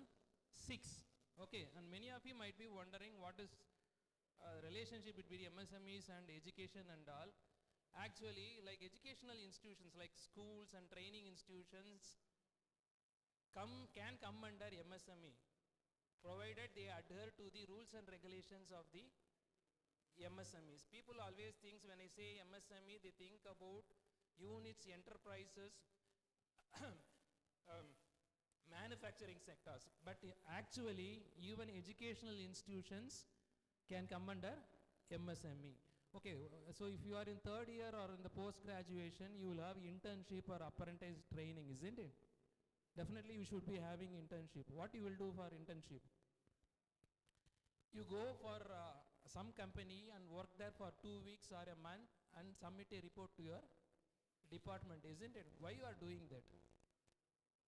Why you need to have an internship? They are training you, isn't it? They are giving you job readiness for you, isn't it? So that is majorly happening because of MSMEs. You can't just like that go and like have internship in Reliance, isn't it? Unless otherwise they are related to you. But it's very easy to have internship in MSMEs. Do you get my point? So internship and job readiness, everything is happening thick and fast because of MSMEs. Before that, it was very difficult to get internship. You can't just like that go abroad and have an internship. There are people who, for internship or projects, they go abroad and have it, isn't it? So everybody, it is not possible for everyone. Do you understand? So MSME made it possible for everyone. That is the argument I want to put forward. Okay, fine. Next. And gender equality. And as I said in the beginning itself, this is the only place where we lag majorly. Even MSMEs, they provide better employment opportunity and entrepreneurship skills to women. Their contribution towards the total product value is only 10%, which is considered to be very less when you compare it with other countries. So you need to go a long way as far as women entrepreneurship is concerned, and they have to be given better wages, working conditions, and training facility, and also like social security schemes as well. Okay, and the next one. And MSME and clean water and sanitation, again, you might think like it is irrelevant and all, but like water storage facilities and filtration solutions are being produced in MSMEs only. Do you understand? If you have like water filter or water purifier in your home, you have like water purifier in home? Water purifier. Everybody drinks water like that. At least like your college should be having some water purifier and all, isn't it? So these water purifiers are manufactured by these MSMEs only. See, that's what I say. Whether they are directly related or in some way or other, their products will majorly influence you to achieve sustainable development goals. Okay, fine. Next. And affordable and clean energy. And everybody world around, they want to move from fossil fuel to non-fossil fuel. And they say like petrol is going to be not there like in another 50 years or 100 years. They are trying to find out alternative for battery operated cars, battery operated vehicles, isn't it? Have you seen the battery operated bikes? How you can identify them? எப்படி identify பண்ணீங்க அது பேட்டரியில் ஓடுதுன்னு? Number plate will be given in green, isn't it? That is the sign, isn't it? It is battery operated car or bike. Okay. So for every energy use, for fossil energy use, they want to find an alternative. So government is investing big in like to harness solar energy. But actually the figure says that when you compare with other countries, like still we have to go a long way. Do you understand? And moreover, to overcome that, like government has introduced a Surya Mitra skill development program, because like if you want to have maintenance regarding solar energy panel and all, we need skills. So for which government is providing skills as well, so that like there is no lag between maintenance and the production of solar energy. Do you understand? So that is one thing. And next one, MSME and SDG 8, decent work and economic growth. one thing is that like if you go, if as far as big companies or a public sector is concerned, social security is almost covered up. You might have some dispute regarding the pension scheme that they announce, but by and large, they are covered. Do you understand? But when it comes to MSME and all, like you can't assure it. Do you understand? Because they are not fully following the rules and regulations put forward by Government of India. There are certain loopholes that they use it for their benefit, for pocketing more profit. So that way, like there is far more formalization is required, for which MSME is also like working towards it. Okay, next one. MSMEs and industry innovation and infrastructure. In 2016 itself, Atal Innovation Mission was launched in India to promote entrepreneurship here. And even like, I don't know about your college and all, if you go to university and all, entrepreneurship cell is there in most of the big universities. You understand? So they made it a point to take entrepreneurship skill development to schools, I mean to the colleges, institutions, higher education institutions as well. You understand? So that way, like it is helping to a greater extent to have industry innovation. Okay, fine. And MSME and SDG 10. So it is about reduced inequalities. See, these MSMEs are run by the local people mostly. Do you understand? So these local people have the tendency to spend for their own local area development. I mean, you may call it as corporate social responsibility and all. They say that like it is better than the kind of responsibility they show. The MSMEs show is better than the corporate social responsibility. Foundation, they spend more for their local area development. If MSMEs are more in your area, your local area can be developed in a much more effective way. If you look at the roads or the pavement and all, if you see some green or plants planted over there, it is done by your local MSME. Do you understand what I am trying to tell? Do you understand? If you go to parks, you go to railway station, you go to bus stand, some parks will be there presented on the sideways. That is mostly maintained by your local MSMEs. They are giving back to the society, to their own society, which is absent in a big way when it comes to CSR, corporate social responsibility. Okay.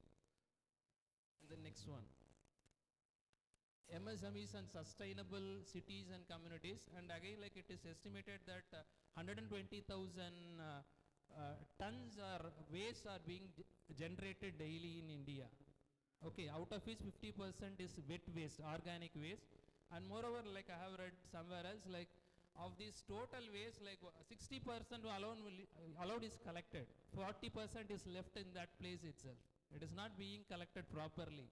We don't have that capacity to collect the entire 120,000 million tons of waste.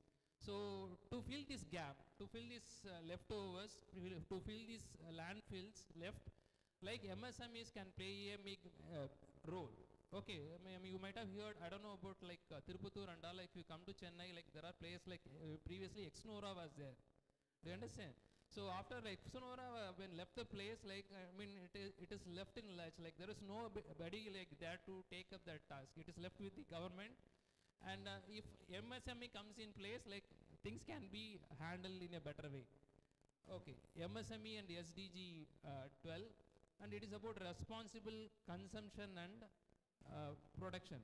See, when it comes to responsible production, let me tell the zero defect, zero effect is there.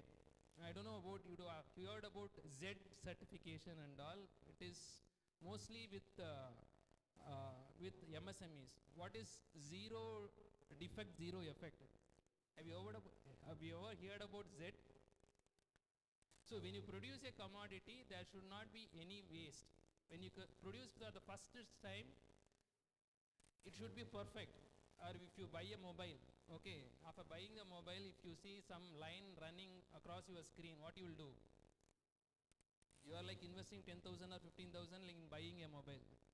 Screen, some lines are coming. What you will do? You will use your warranty. You will go and return it, isn't it? So that is like fault. That is not a proper commodity. Understand? You are returning it back. That should be minimum. That is what a responsible production and consumption is concerned. Do you understand what I am trying to tell? That is zero defect. What is zero effect? Whatever commodity they produce, it should not spoil the environment. It should be a sustainable one. Do you understand? So MSMEs are being insisted to have Z certification by the government of India, because of which it acts more responsibly. Okay, fine. Next one. MSMEs and climate change. It is actually the reverse. So because of this climate hazards and climate change and all, MSMEs are getting affected, because the huge percentage of MSMEs deals with metallurgical things. See, this metallurgically, when it kept open, like if it is heavy rainfall and all, it get affected, it gets rusted and all, and the usage becomes a big issue. Do you understand? So it goes other way, like it need to control the climate change for industry, for enterprises like metallurgy to succeed. So that is what like international experts is of the opinion as far as MSME in SDG 13 is concerned. The next one. Yeah. So life below water, seas are polluted. Like if you try to catch fish, like most probably what you will get is in the net is a pet bottle, not even fish. The chances of you getting a pet bottle is more than getting a fish. That amount of pet bottles or plastic material is there in the sea. Okay, so you have to be responsible in catching fish nowadays. Do you understand? So what they say is that illegal, unreported and unregulated fishing practices are prevailing throughout the world. You get my point? So how you regulate this unreported illegal fishing practices? By adapting MSMEs, by the products produced by the MSMEs, you can have a monitoring system. Do you understand? So this amount of fishing only you can do. That to that level, there are electronic devices are coming up, beyond which like it will alarm you, like you are exceeding your daily limit. Okay, so that in that way, regulating the fishing practices is possible through these MSMEs. Okay, fine. MSMEs on life on land. And again, like it is closely related with this environmental sustainability, landfills, and everything.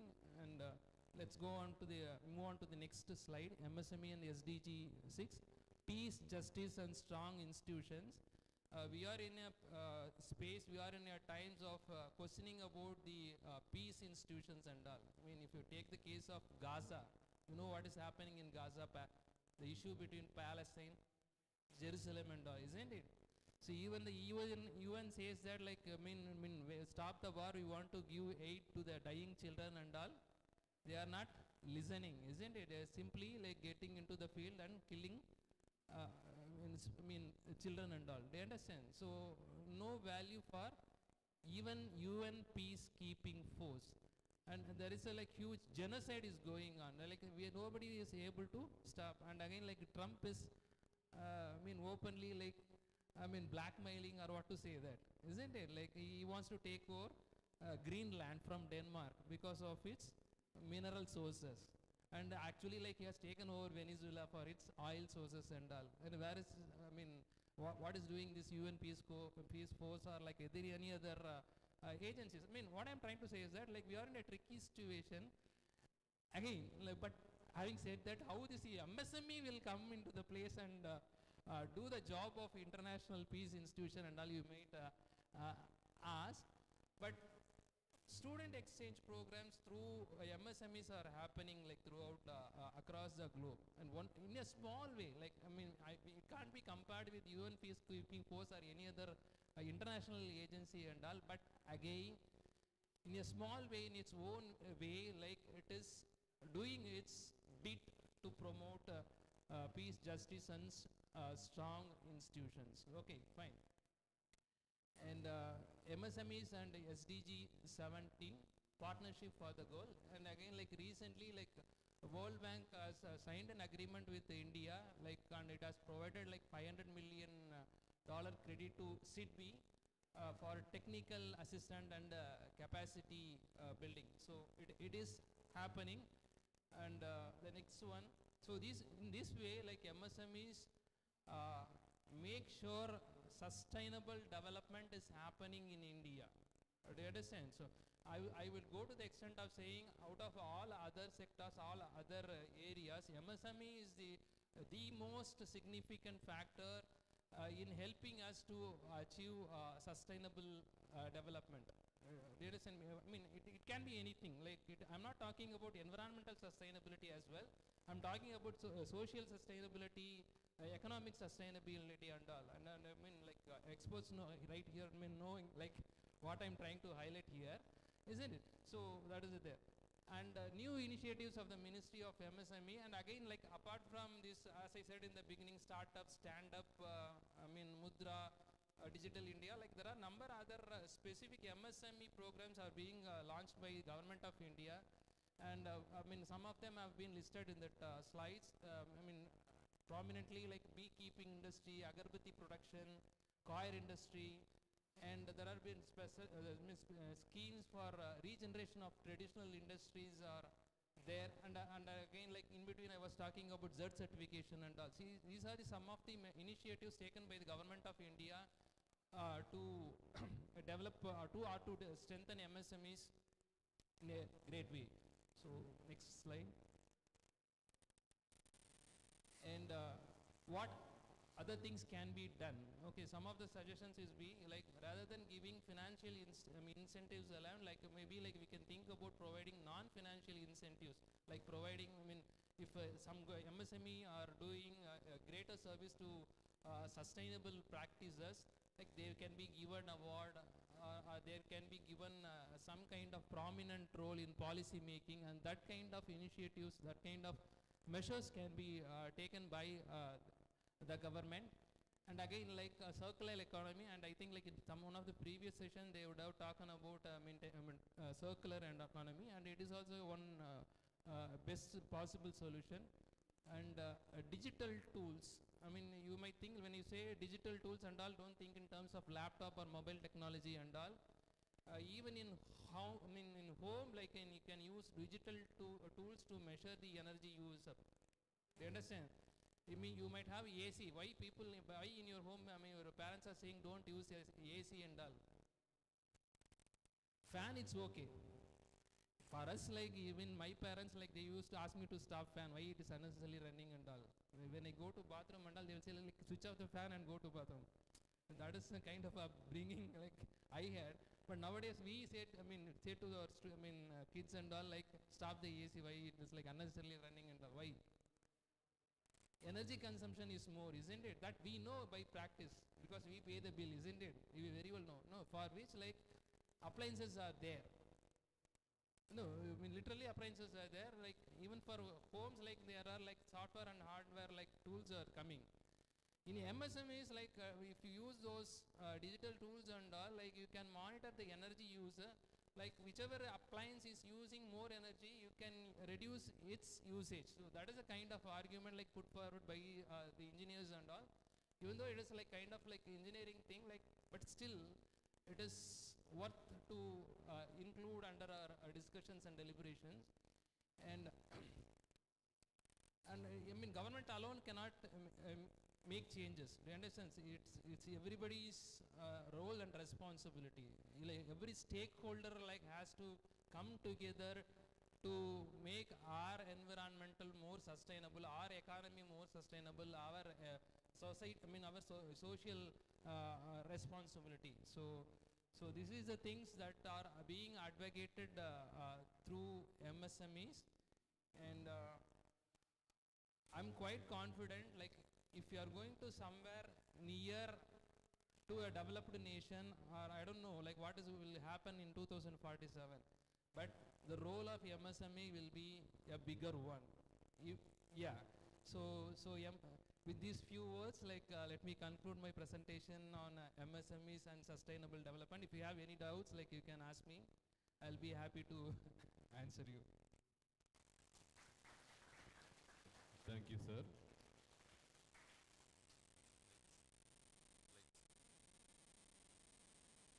Any questions?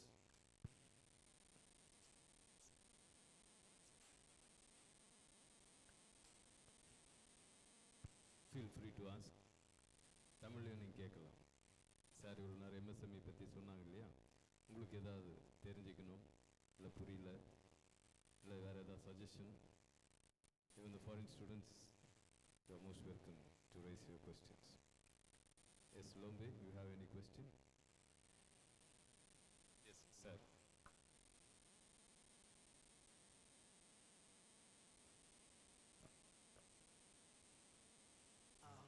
Thank you, sir, for making enlisting SDGs, all SDGs associating with the MSMEs. Out of all the curiosities, for me is the SDG 16, peace, justice, and strong institutions. No doubt MSME is very much indirectly or directly related to all the SDGs, including this SDG. But you said UN peacekeeping and this and that. Yes, not, as I understand, it did not go well. To my best of my knowledge, it is going well or not, it is subject to interpretation. But as a person belonging to UN studies, I certainly celebrate the UN and its peacekeeping troops across the world contributed, drawn from various countries including India, for their wholehearted sacrifice that they have made.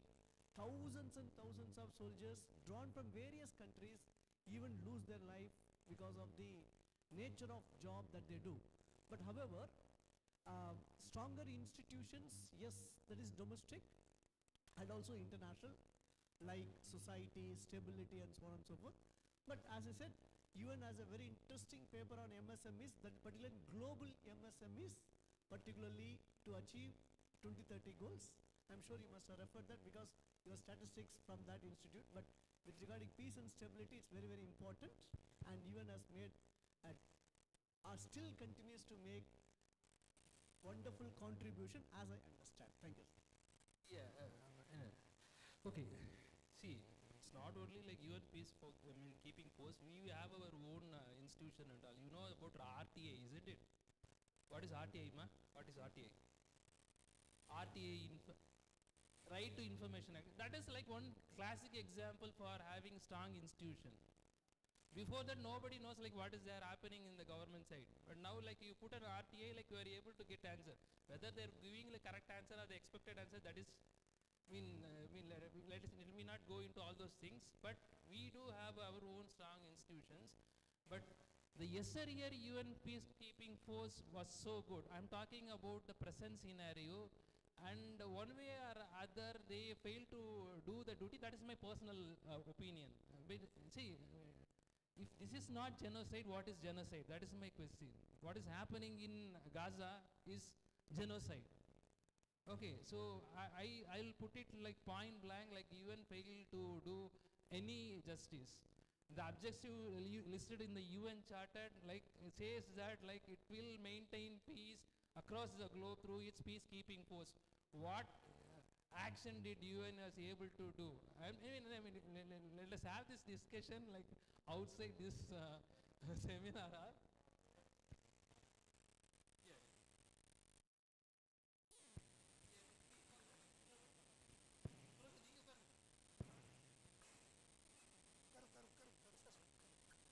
Actually காசாவில் பொறுத்த வரைக்கும் even கண்டிப்பாக sir சொல்கிற மாதிரி நிறைய வேலை செய்யலாம். முடிச்சிடறேன் sir. ஆனால் காசாவில் ஏன் செய்யலைன்றதுக்கு யூஎன் மட்டுமே காரணம் கிடையாது, நம்ம மட்டுமே காரணம் கிடையாது. அதுக்கு நிறைய ஹிஸ்டாரிக்கல் ரீசன்ஸ் இருக்குது. இங்கே நம்ம அது பண்ண பர்டிகுலர்லி யூஎனில் ஒரு அங்கம் வகிக்கிற செக்யூரிட்டி கவுன்சில் வந்து அடிக்கடி வீட்டோ பண்ணிடுறாங்க ரெசல்யூஷன். அதனால் ஈவன் நாங்கள் இன்வால்வ் ஆக முடியல சார். அதான் main reason. Thank you sir. Thank you for the time constraint. Sorry, Arun. Yeah. Because already it is 45 minutes. We have to respect the paper presenters. We have 3 more people are pending cases. Yesterday they are not able to come. So today we thought of completing. So we are borrowing your time. Thank you, sir. Thank you. Thank you for the opportunity.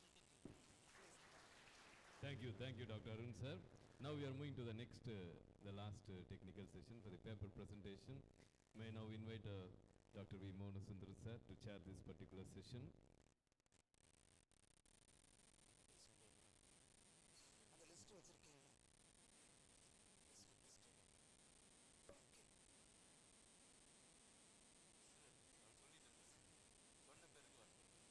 Make it fast, please.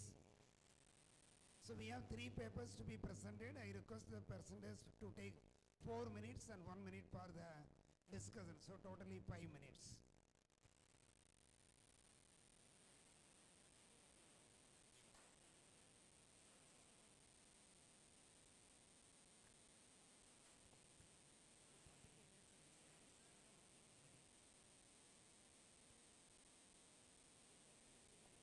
Very good afternoon to one and all gathered here. First of all, I thank the organizer to giving me a chance to present the title, Advancing Indian Agriculture Sector Through Sustainable and Innovation Approach for Viksit Bharat at 2047. As we all know that agriculture has long been the cornerstone or backbone of our Indian economy, socially and cultural fabrics. And it is contributing nearly 18% of agriculture and 50% of livelihood to more than 50% of populations.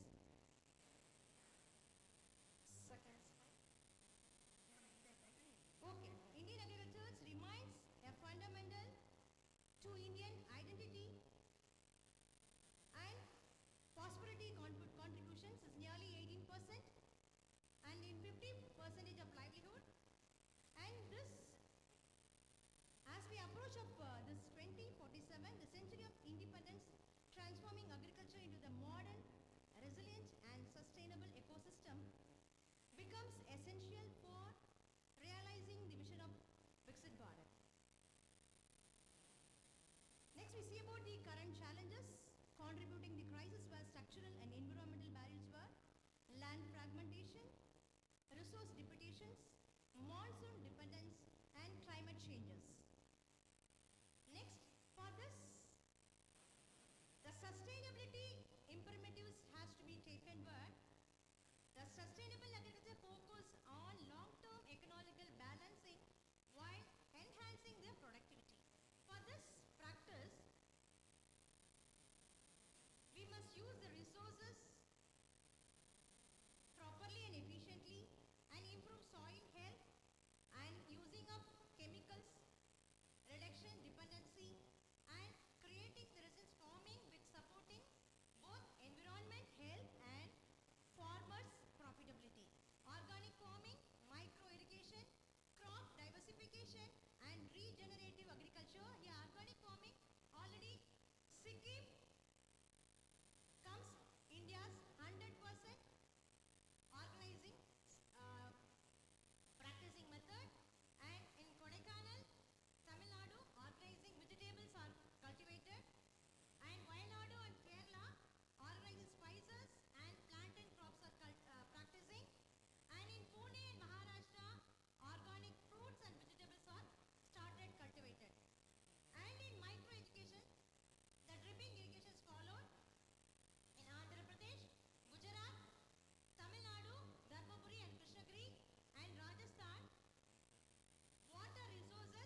please. Already 10 minutes are over. Yes, and next slide is just No need for going. Sum up, please. which is used for to overcome this is National Mission of Sustainable Agriculture, Sustainability Agriculture, then Pradhan Mantri Kishan Sinchay Yojana, and PM Kamsam schemes and Digital Agriculture Mission in 2021 to 2026. The strategies pathway of Viksit Bharat by agro-ecological transmission, inclusive rural development, innovation, driving growth, and policy conservation. Finally, conclusion. The Indian agriculture transformation depends on paradigm shift, integrating sustainability with innovation, creating an ecological that is productive, productivity, resilience, and inclusive. Since requires coordinating action across government schemes, scientists, institutions, private enterprises, and farming community. By simultaneous practicing natural resources, enhancing the farmer's income, accelerating the technological adoption, and promoting equitable growth, India can realize the vision of Viksit Bharat at 2047. Thank you, madam. Thank you, please. Next, Arivalagan Chandrasekhar. Thank you, sir. Make it fast. Make it fast.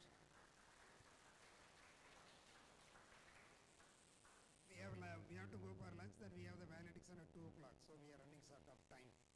Sorry.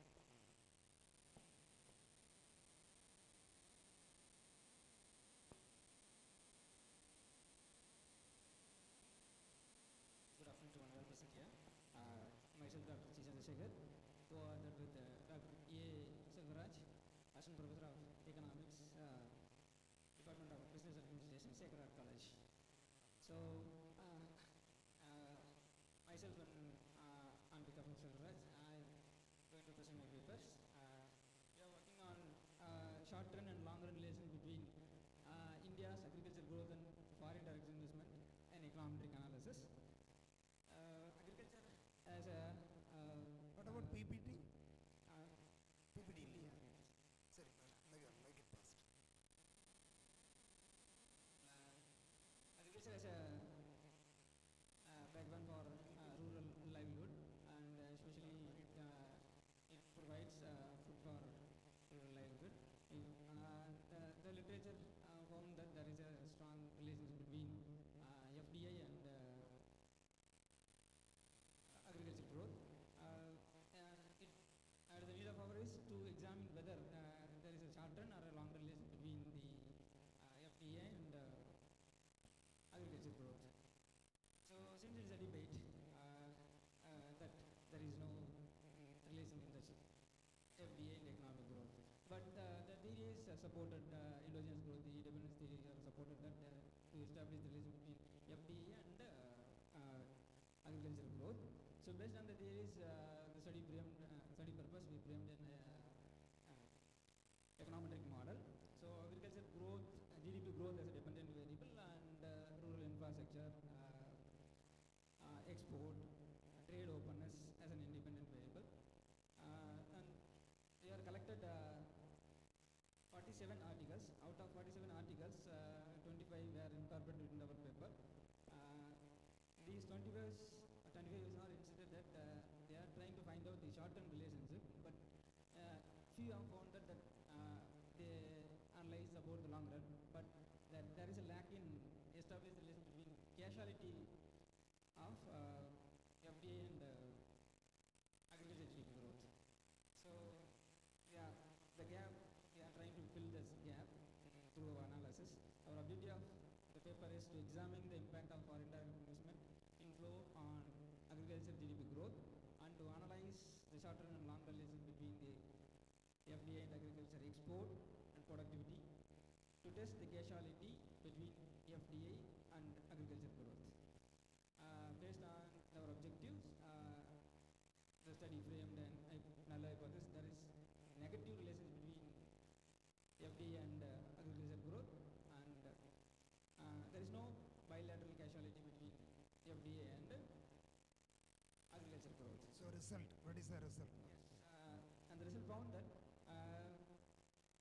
the relation between FDI and agriculture growth weaker in short run, and there is a strong positive relation between agriculture growth and FDI, and there is a bilateral causality between these FDI and agriculture growth and other indirect factors that we have taken here. So there is a scope to extend the with an ARDL model, and our ADF test found that there is a mixed integrated order between the selected variables. Okay, thank you. Actually, it is an excellent paper. I have read and edited. They applied an econometric model and tested the hypothesis, and the earlier papers they reviewed. So in that way, it is an original work. I congratulate both the members. Thank you. Third paper. Plus, I like to congratulate my just Dronacharya, Dr. V. Mohan Sundram. He is my inspiration. Do this type of okay, next please. Here. Thank you. Thank you.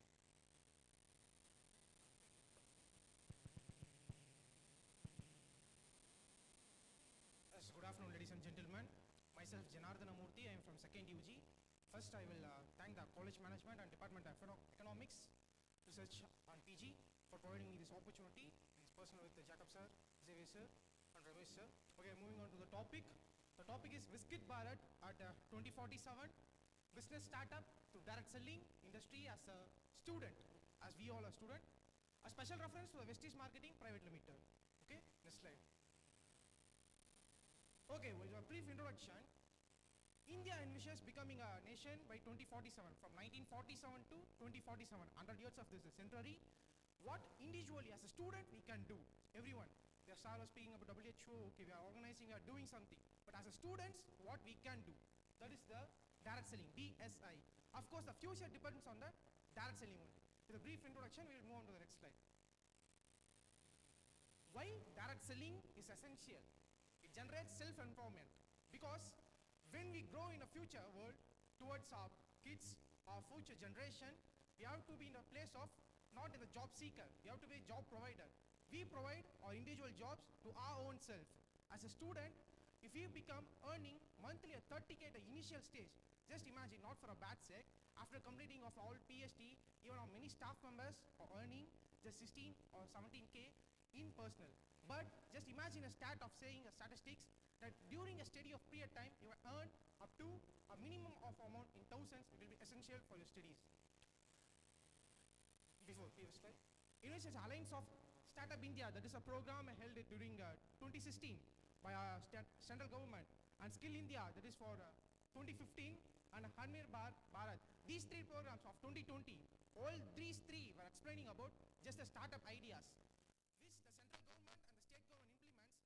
Each student have to become an entrepreneurship. As before me, sir was speaking about that, the entrepreneurship plays a crucial role. So in this, as an entrepreneur, we can become through this marketing, which is DSI. Next slide, please. S. What is the scope? Low capital. The statement, the no investment. The direct selling may be many of the companies, in which I take an example as a leading company for 21 years. That is the Vestige Marketing Private Limited, where the low capital, low risk and zero investment and the zero income will be converted into plenty of time in future. And the importance here is provides earn while opportunities. Now we all are students. In future, we are going to seek for a job. Just imagine you want to be a job seeker or creating your own. How it is related to Viskit Bharat at 2047. We can do that, this we can imagine in our mind. But after 100 years, a century, at the 2047, minimum reaching to the year of 2045, we have to be independent financially. As we all economic students, you can have a statistics. The India population is 147 crores. 145 to 147. You know how many of know this knowledge about this direct selling DSI and the future scoping? Just around 1.5 to 2 crore people. I just want to new to you guys that already some of you knew, or you have to know that these kind of activities are there. Individually we can do to develop our own nation. Next slide. S. How it is a chain. For example, the Vestige Marketing. The company was started in 2004, almost 21 years, and with a long startup of ethical, transparent, and a legally compliant business practices. These are general characteristics. And one way I want to mention here, for taking the income of this Vestige management and providing the direct selling, even a 1 hour or a 1 day of conference is not enough. So I just want to give a brief introduction to DSI about the DSI through Viskit Bharat at 2047. Next slide. Origin, management and vision. Here the important thing to be noted what they did in the 21 years. Origin, founded in India with a vision of well-versed border, creating entrepreneurs. The main aim is to create entrepreneurs, own entrepreneurs, to provide our nation into next level. This is not only in India, it is a worldwide business where more than 7+ countries they are doing it. And management, our chairperson, Mr. Gautam Bali sir, the professional managing co-director. And vision, to help people live a healthy, youth and happy life. Now we'll explain how it is related to the Viskit Bharat 2047. The pillars of Viskit Bharat are 4 things. One is farmer, first, then poor, then youth, then the woman. See, for the farmers, the vestige, the supplements may be for the 50% of the agri and the 50% will be wealth issues and the regular uses. In our central government and state government, they are concentrating mainly the agriculture for our future, in which the farmers are benefited. The one pillar of the Viskit Bharat is completed. Second, the youth. We all, the youth, we are providing the entrepreneurs opportunity. And the third thing is nothing but women. It is not only for the students, the housewives. They can get entrepreneurship with the family, spending their family times, and they do this business by which fits the woman. And thirdly, yeah, woman. And fourth, of course, the youth, farmer, woman, and the V generation kids. We're completing the pillars. Empower individuals becoming a successful entrepreneurs in the future. Next slide. Categories of products. It's not only in a vestige. Mainly I'm taking this as a vestige, the prepared one. Health, nutrient supplements, Ayurvedic, personal care, hygiene, and of course agriculture and animal supplement products. It's all approved by the GPM and ISO certificated, which is a central governmentalized, and we can trust this issue process. The quality always matter rather than the quantity. Okay, next slide. Here we are following just 7 steps. Just saying to others, I'm using this, you also use. It's not a problem matter. First, I should use it. Yes, I am a vestigian. These are the 7 steps you have to follow. Use the product. First, I have to use, then I have to share, then I have to make a list to make the others and invite them. We have a Zoom meeting, official Zoom meetings we are conducting daily. You can learn the classes to become a young entrepreneur, have a better future in your life. And teamwork. We are becoming a team. When you come into Vestige, you become as a family. We all are a family. Even your economic students, your skill class will be there. A skill class is going on a business startup. You are going to ask to the professors and guide them for it. And following and leading into a better future. Next slide. A marketing plan and a sustainable goal. The main thing, we all are studying for what? To earn money, to be healthy, okay, to have a health. After maintaining the health, what we are studying? To earn the money and have a great future. The only thing to be done to maintain a better way is entrepreneurship. That is the best in a start of 22 billion people were suggested about what can be a better future, in which around 21 million, only 1 million are reduced to doing the self-employed business. All are regulating to entrepreneurship business only. Next slide. Yes, in a case study, I want to mention these 2 persons, especially Dr. R.S. Rajan. Many of you may know familiar to her. Before 3 years, economics department, he visited and gave many motivational and inspirational person. He's a role model for myself. Shall I say I want to start here? His income, monthly income is 24 lakhs.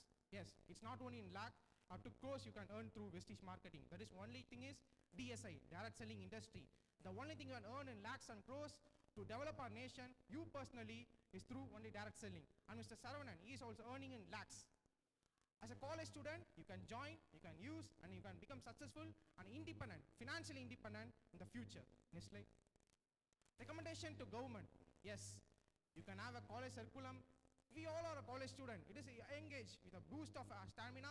We can go through it and we can easily succeed it. These are just the things to be followed. Next slide. To be a conclusion, I want to conclude that these 3 words, structure, you are following in a structured manner, not in a way to go and do it, not. It is structured and with the ethical values to a long scale possibility. The hard work for the single of time will be not that much succeeded. We need to spend a time to get a better beneficial. At the pillars, as I mentioned, the 4 pillars, at 2047 we will be empowered you towards let's develop India through DSI. If you have any doubts, you can contact me personally and have a better future as an entrepreneur in the DSI, direct selling industry.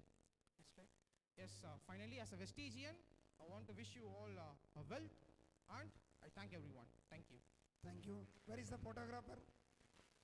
photographer. Sir, please come. No, please wait.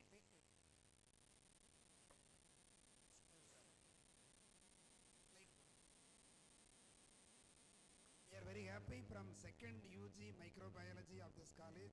Mr. Janardhan has come and presented a very nice one with so much of confidence.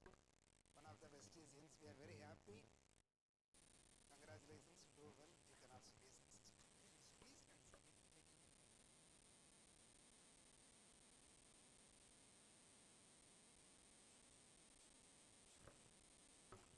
Thank you. Now we are concluding this particular session. Sorry, we are not able to do much time.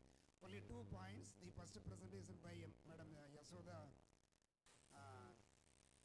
Jageshwari from Holy Cross College, Trichy. She has dealt upon the agriculture and sustainable development by taking various aspects. I have only one suggestion to Madam. Madam, when you are presenting next time, you take only one particular issue.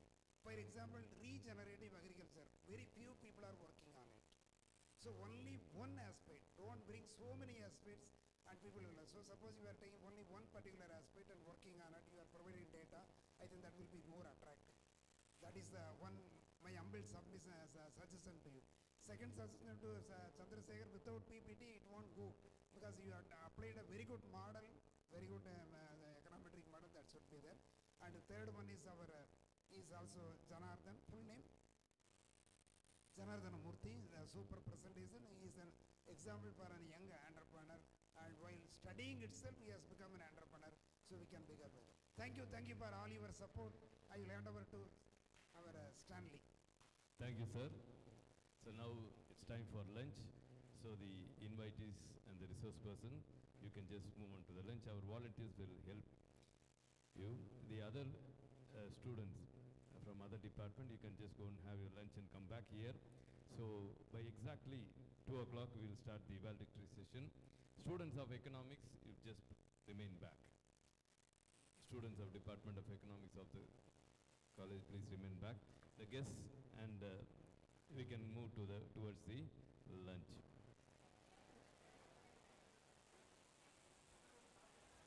Our attendance is compulsory in the afternoon. So once you are present in the afternoon, you will get all the 5 hours attendance. Okay.